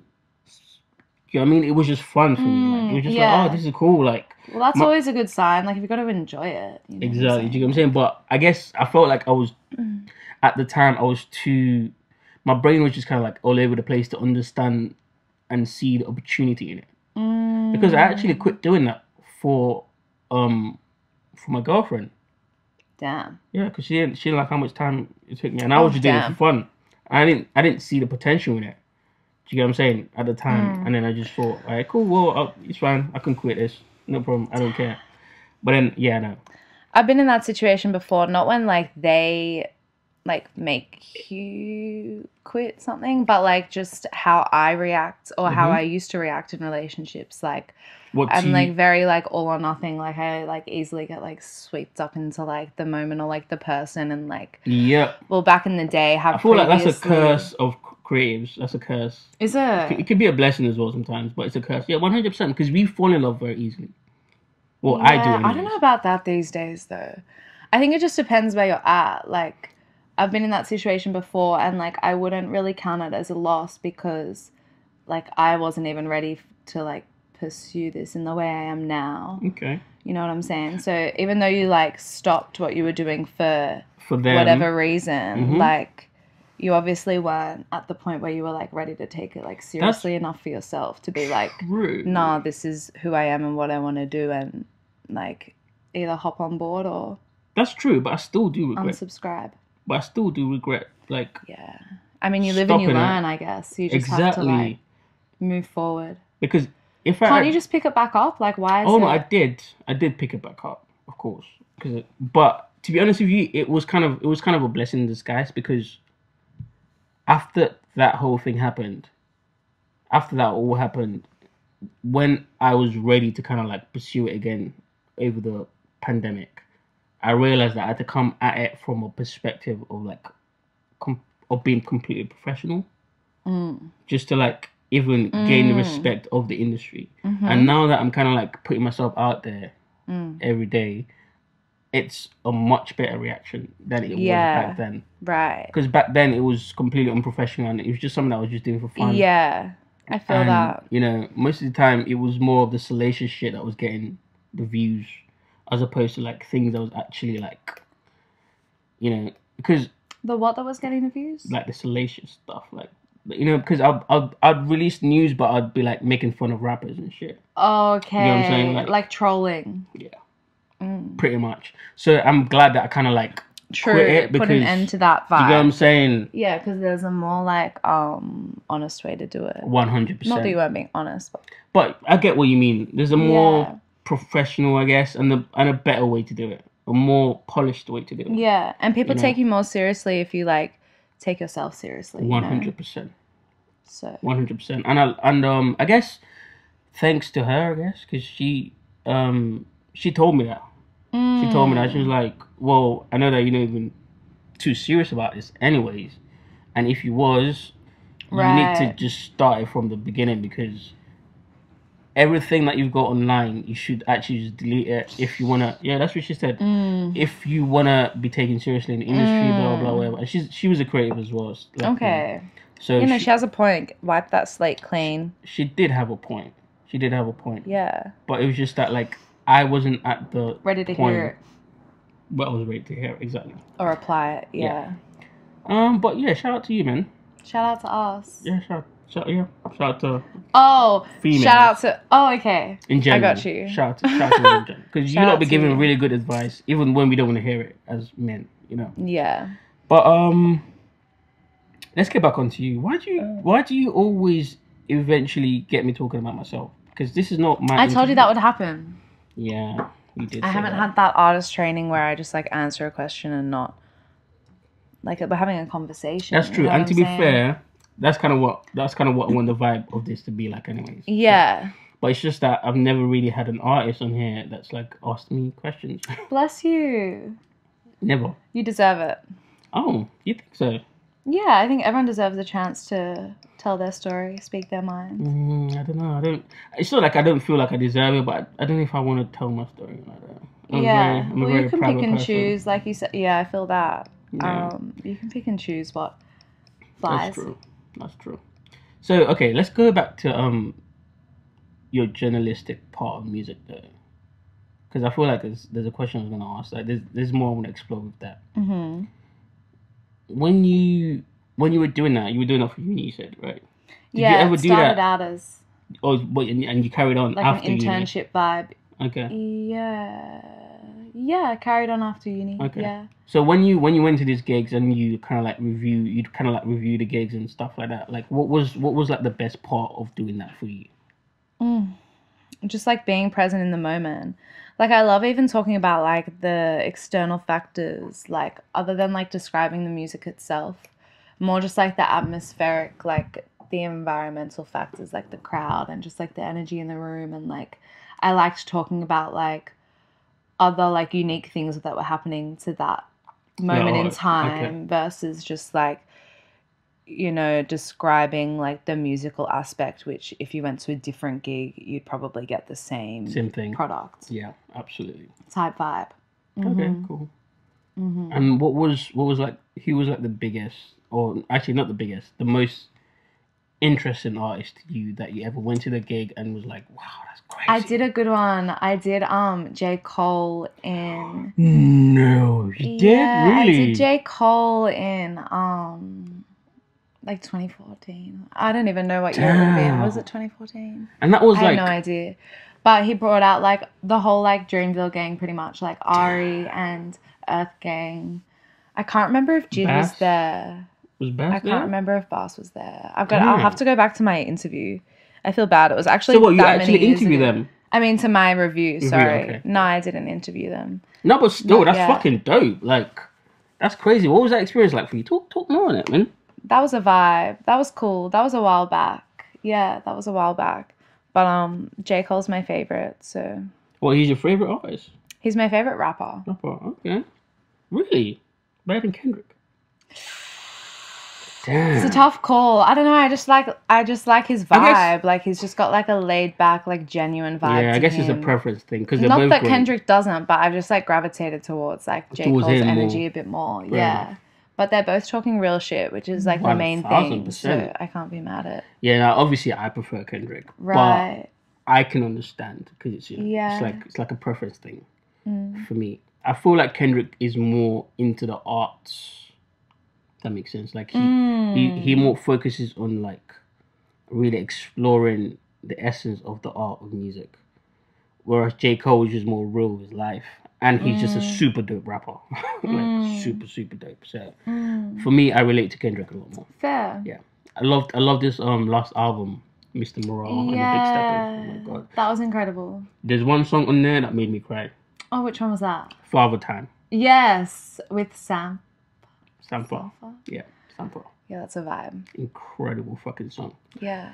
So, what's kind of like your mantra, you know? Oh. Yeah, no. Deep. I asked the deep questions, man. That's why you know this platform is so awesome. What's like your mantra when you sort of like pursue things that you want? Because you know, like having to go and build something, like you're building your career, I'm building this platform, so I kind of like relate to you in that way. You have to kind of have a mantra because it's easy to kind of like be just hung in the wind with no direction. So what would you say anchors you? I don't know. Inspiring, right? Very inspiring. I think at the end of the day, for me, it just comes down to like staying true to who I am as a person. Okay. Because when I think about like this industry, and as I said, I'm like such an infant in it, like I'm like 6 months old. You keep saying that. I feel like you're more than 6 months old. I think just like my life experience in general has just like makes me feel like I'm a bit further along in that too. Fair enough. But like actually actively pursuing it, like yeah, I'm pretty like fresh to the scene. Okay, cool. But I can only assume that like over time it might like you might get like a bit jaded or like just like the downfalls of the industry. Like I would hope they wouldn't change who I am as a person. Yeah, that's what I was gonna say. Don't let it jade you because it's not a reflection on who you are or even what music is. It's a reflection on whoever made you feel that way. Does that make sense? Like say for example, if you speak to an artist, a producer, or a record label person or whatever, and they just did you very dirty, it's more about them than it is about you. 100%. 100%. And it's all just like a part of the journey. Like 100%. You can't really control what anyone else is going to do.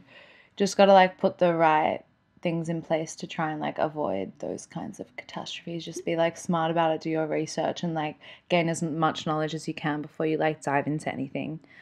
but just like, yeah, in general, like I'm a pretty open person and I'm pretty like yeah, just like genuine with it. So I'm just, my aim is to not let like any of like the fake shit Sip in. or like the bullshit or whatever comes with the industry to like affect like who I am and like how I present to the world, you know? Damn, it's gonna be very difficult. Yeah, it's gonna be very, very difficult. You know why that is? Because have you ever like been in a label before? No. Okay, once you start meeting label people, I'm trying to stay independent. talk to me more about that. Unless Dreamville wants me. Oh, okay. So is that like your dream? Dream. Is that like One your day I'll live dream? in Dreamville. Yeah, nah. That would be sick. I don't know, it just depends. Like just like that vibe of No, but let's put that out in the company. universe, though. Yeah. No, Dreamville it's will out want there. you. Yeah, don't say they're not gonna want you. No, it's out Because there. if they want you, then that's good for me. Because like people are gonna come back to this interview like years from now and be like, "Oh my God, she did that interview, Image of God." Right, Anyways, manifest it. exactly. Let's put it out there. But nah, just like as I was saying, like J. Cole just gives you that vibe that like he just doesn't seem like the kind of guy who would like fuck you over, you know? Or not want you to be who you are. As Exactly. An artist. And not allow you the space and the time. Like you've seen like Ari with her new album, like Fair enough. when she talks about that, she's just like, they just like really just like allow it to evolve as it should, which I feel like lots of labels don't really get that reputation where they're like, Cool. you know, like they want what they want from you when they want it. But learning from uni, like that's not really how I ride. Like that could just easily turn me off the whole ting. So I'd rather just stay independent and like have my freedom, like creatively and otherwise. Mm-hmm. But yeah, that is not a cheap life. Like that is, it's not cheap to be an independent art. Like I'm not really sure. I'm still trying to figure out the balance. It's of definitely like, not cheap, and that's what I was gonna ask you next. without funding, like how are you supposed to like keep up this like and also trajectory? are you learning the business side of music? Yeah, I know. What's that like? I think it's just like a matter of having the right people around you. Absolutely. And I've been lucky enough lately to make some contacts that You're quite good at have making had some contacts. experience. Yeah, just like being myself, to be honest. Like just being myself in like day-to-day situations and through like my work. Mm-hmm. And it's just like evolved into like more solid relationships. But yeah, people who have like different intel on the industry or like experiences in the industry and are like happy to like lend me their advice, which I'm grateful for. So just like keeping the right people around you. And like I just run everything past my mom, to be honest, my momager. She always like sets me on the straight and narrow towards anything. But yeah, it's going to be quite a journey of like trial and error and just like learning sometimes the hard way. Of course. How to do the things. Of course. But like in terms of learning the music business there. Yeah, it's a tricky one because at the end of the day, you need to make money off of your music. And you can do both in terms of like you can make music that's true to self, true to who you are as an artist, as an individual, and also make great money from it. Look at J. Cole, for example. He's a fucking multi-millionaire, right? And he's never I don't think J. Cole's ever made a song apart from "Can I Hear It in the Morning." I don't think he wanted to make that, but it still worked for him. No, sure? he said that. He said that he didn't want to make that. Yeah. Damn, why did he do that then?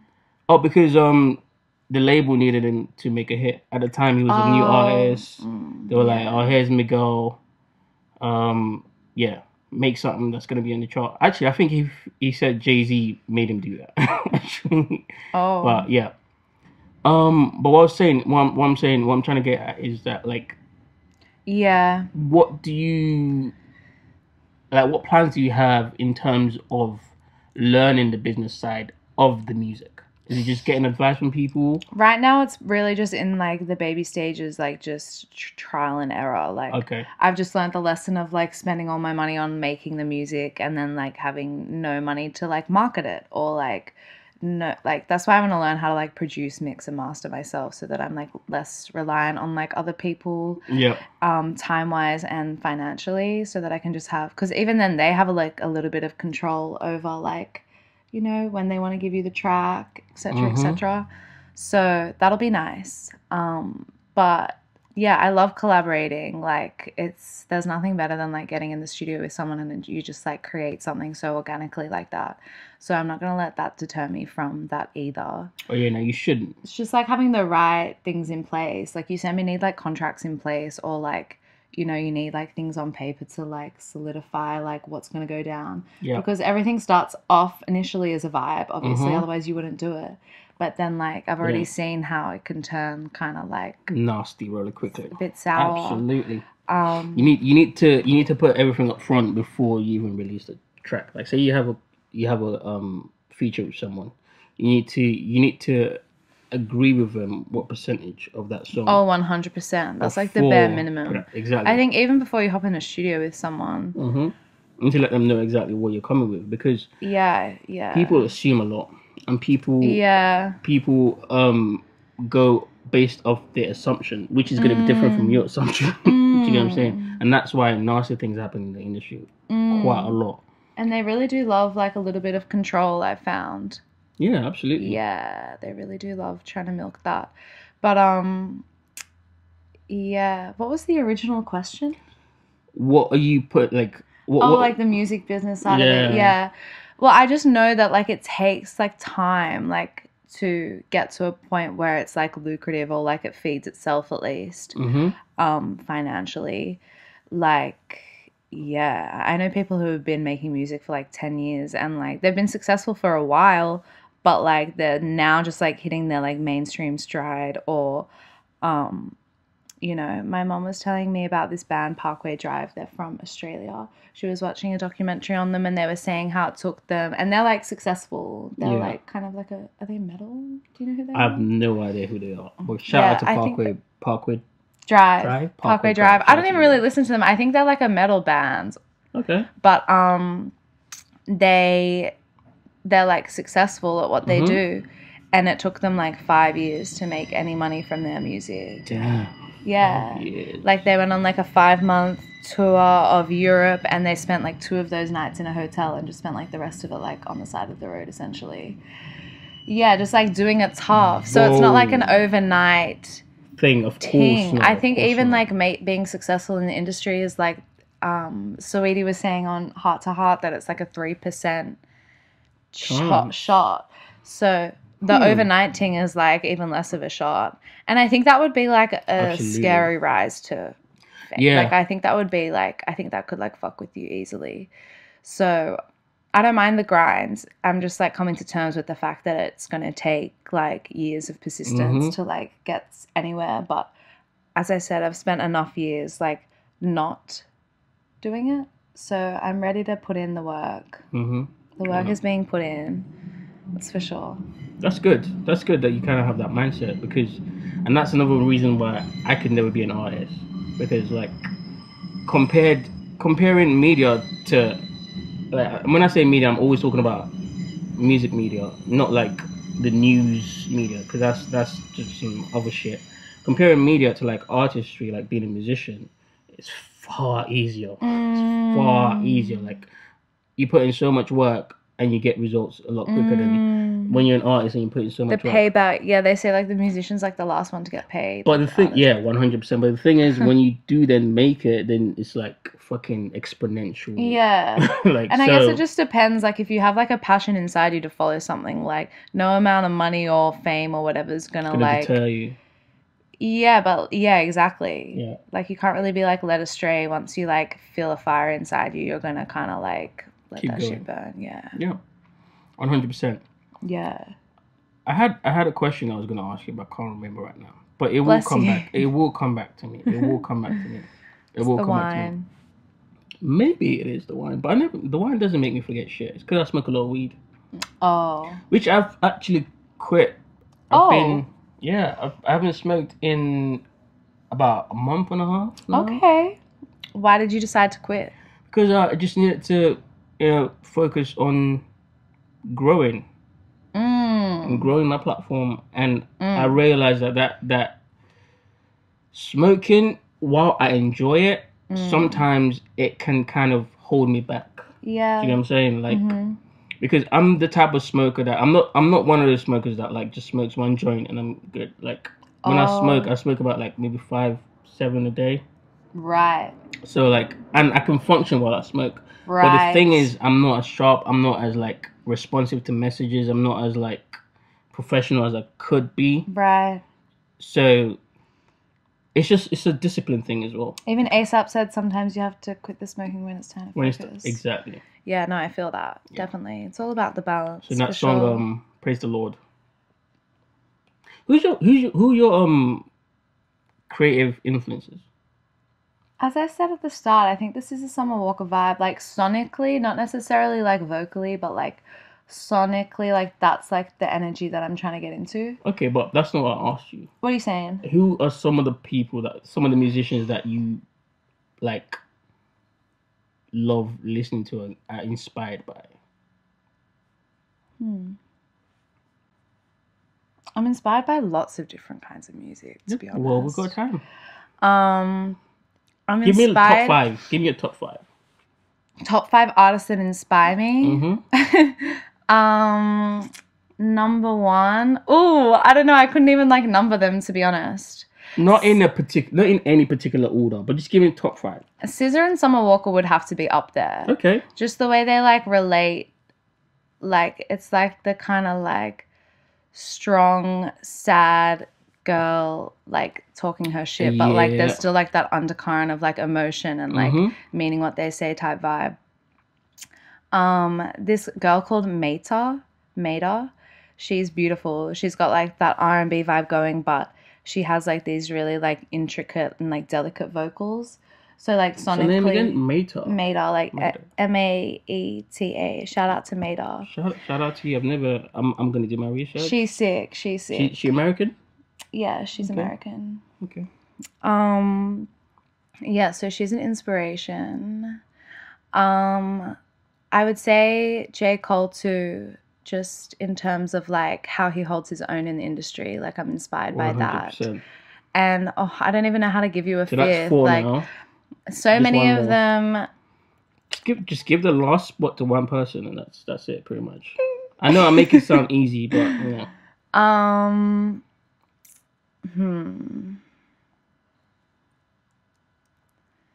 My musical inspirations. Well, seeing as we met at a Denzel Curry concert, I'll have to give a shout out to him. Oh, what's his name? Denzel Curry. Oh, you just said a singer you met at a Denzel Curry. No, seeing as. Oh, seeing as. Oh, I thought you said the singer. I was like, what? Okay, yeah. Cool. So which is crazy because when you hit me up, I was like, how did you even, like, did you know that those dots were connected? Because when you hit me up, I was like, that's wild. One of your guys, like, interviewed me at a Denzel Curry concert because I, like, screenshotted the platform so that I didn't could find it later. But so I have this girl that, like, does all the scouting for me and stuff. And I tell her who to hear. I think it was in the middle of the interview that I found out that you're a musician. And then I went and listened to your music and I was like, oh shit, she's actually very good. All right, cool. Appreciate that. Yeah, so. Yeah, but just the way he's like evolved as an artist and. That's true. Yeah, I just find it I love Denzel a lot. Inspiring. Yeah, he's got a good story, that's for sure. Yeah, and besides that, like he makes very good music. Like, yeah, the music's hard. Very good music. Like the music is hard. Do you know what I mean? And he stays true to who he is, like, you know, being a Florida guy, whatever. And also, another thing that kind of like, okay, sounds like I'm sucking his dick now, but another thing that kind of like, that I like about him a lot is the fact that he's got a very good personality. Like, most rappers that I meet, like, on camera, they're the nicest person, but in real life, they're fucking assholes. Yeah. He's not an arsehole. That's a shame. I know. Yeah. Nah, he's a character. Even his stage presence is really inspiring to me. Yeah. Like, since seeing him live and, like, doing gigs recently, like, yeah, I've been inspired to, like, just be more open with who I am as a person on stage. Like, last night, there were, like, mad technical difficulties, and like, the sign of a true entertainer is, like, how you keep the vibe going in the interim, like, how you know? So, he's inspired me in that way, too. Like, he's definitely a character. Absolutely. Yeah. So, that's your top 5. You said Summer Walker, SZA, Denzel Curry.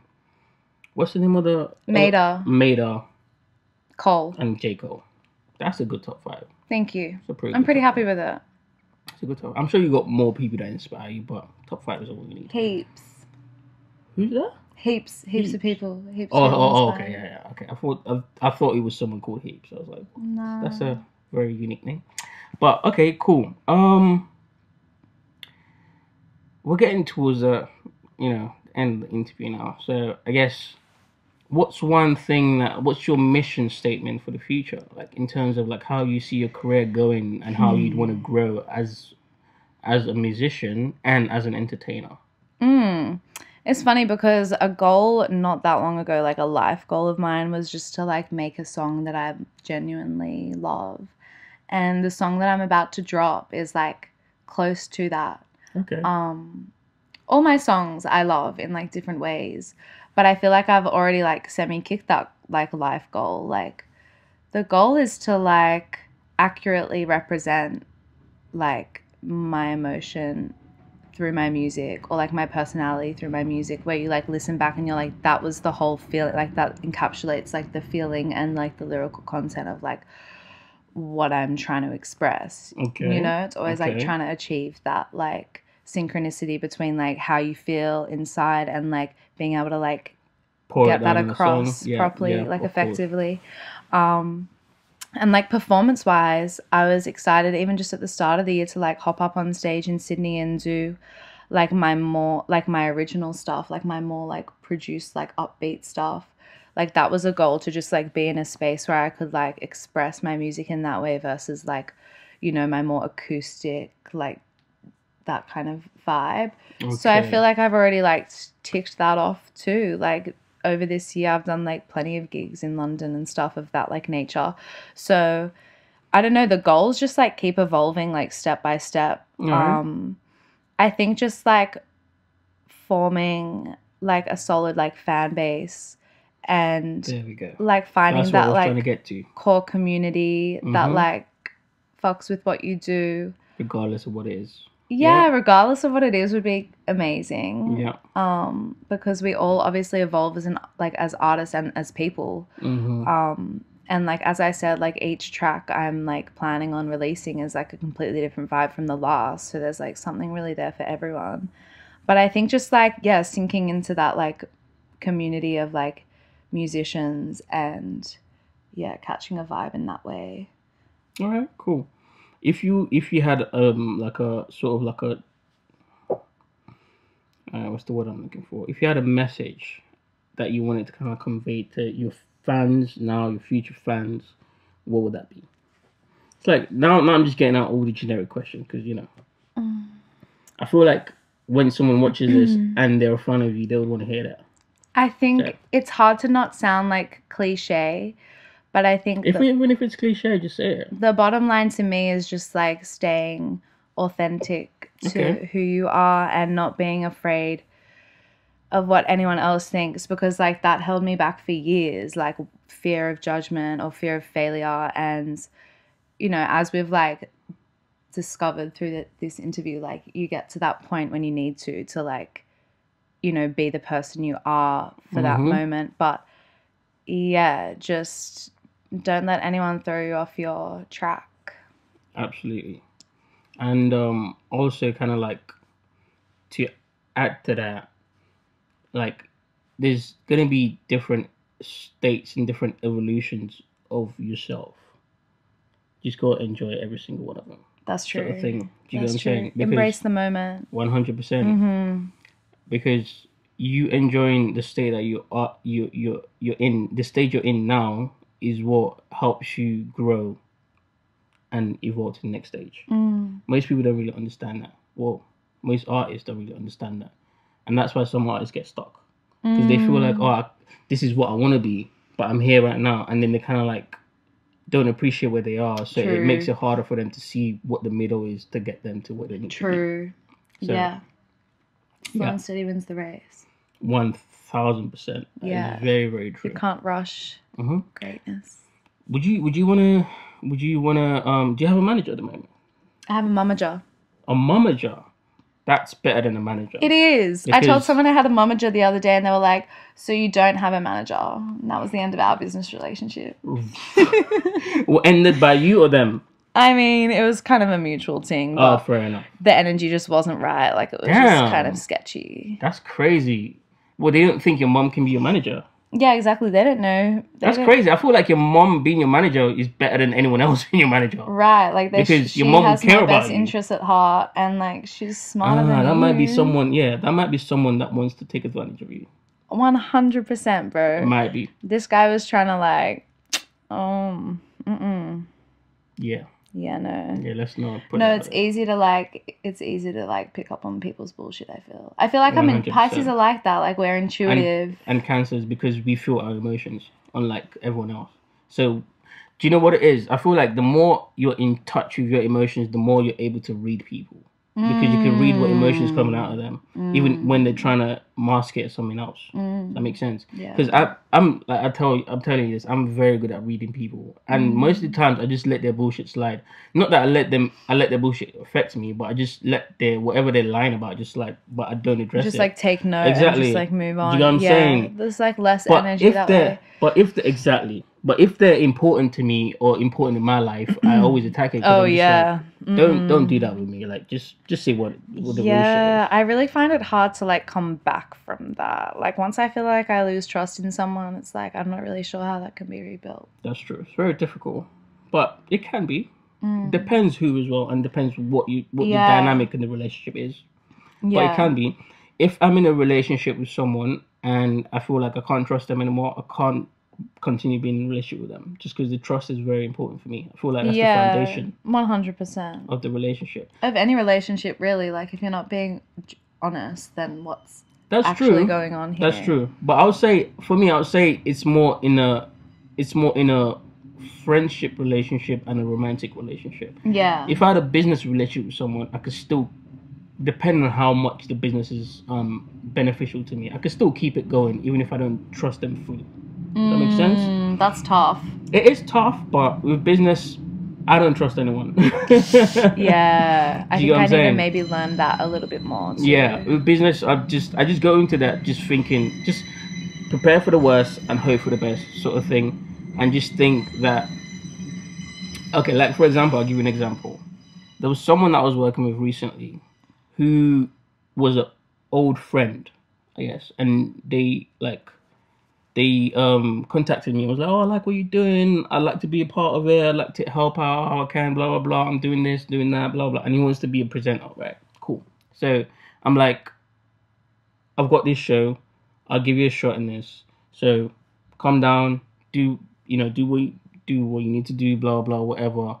And then he turned up like twice, and the third time just never turned up.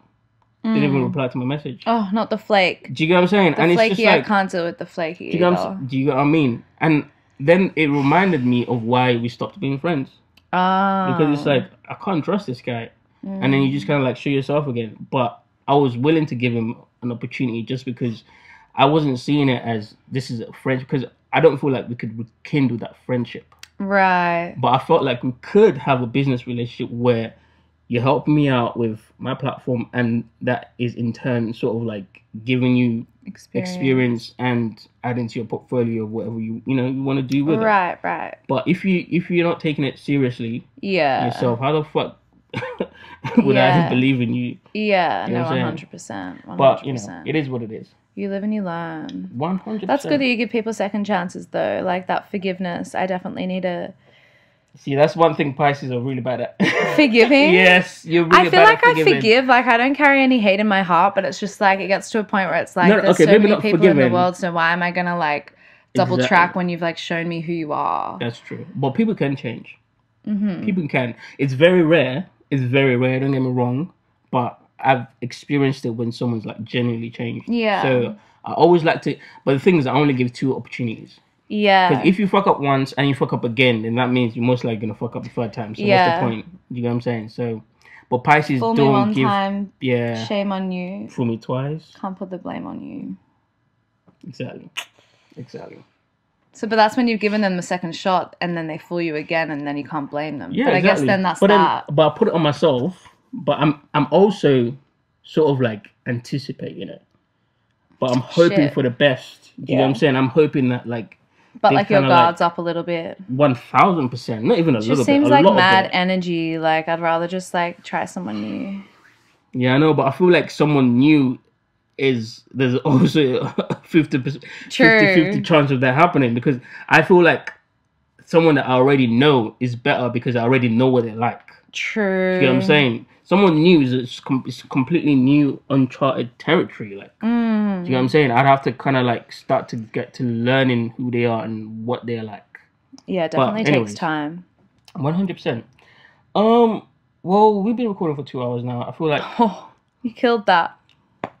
we did. I know, and I was looking at your channel and I was like, damn, he'd be talking for a minute. Yeah. How on earth? And it's entertaining the whole way through. But it just, yeah, transpires like that. Mm-hmm.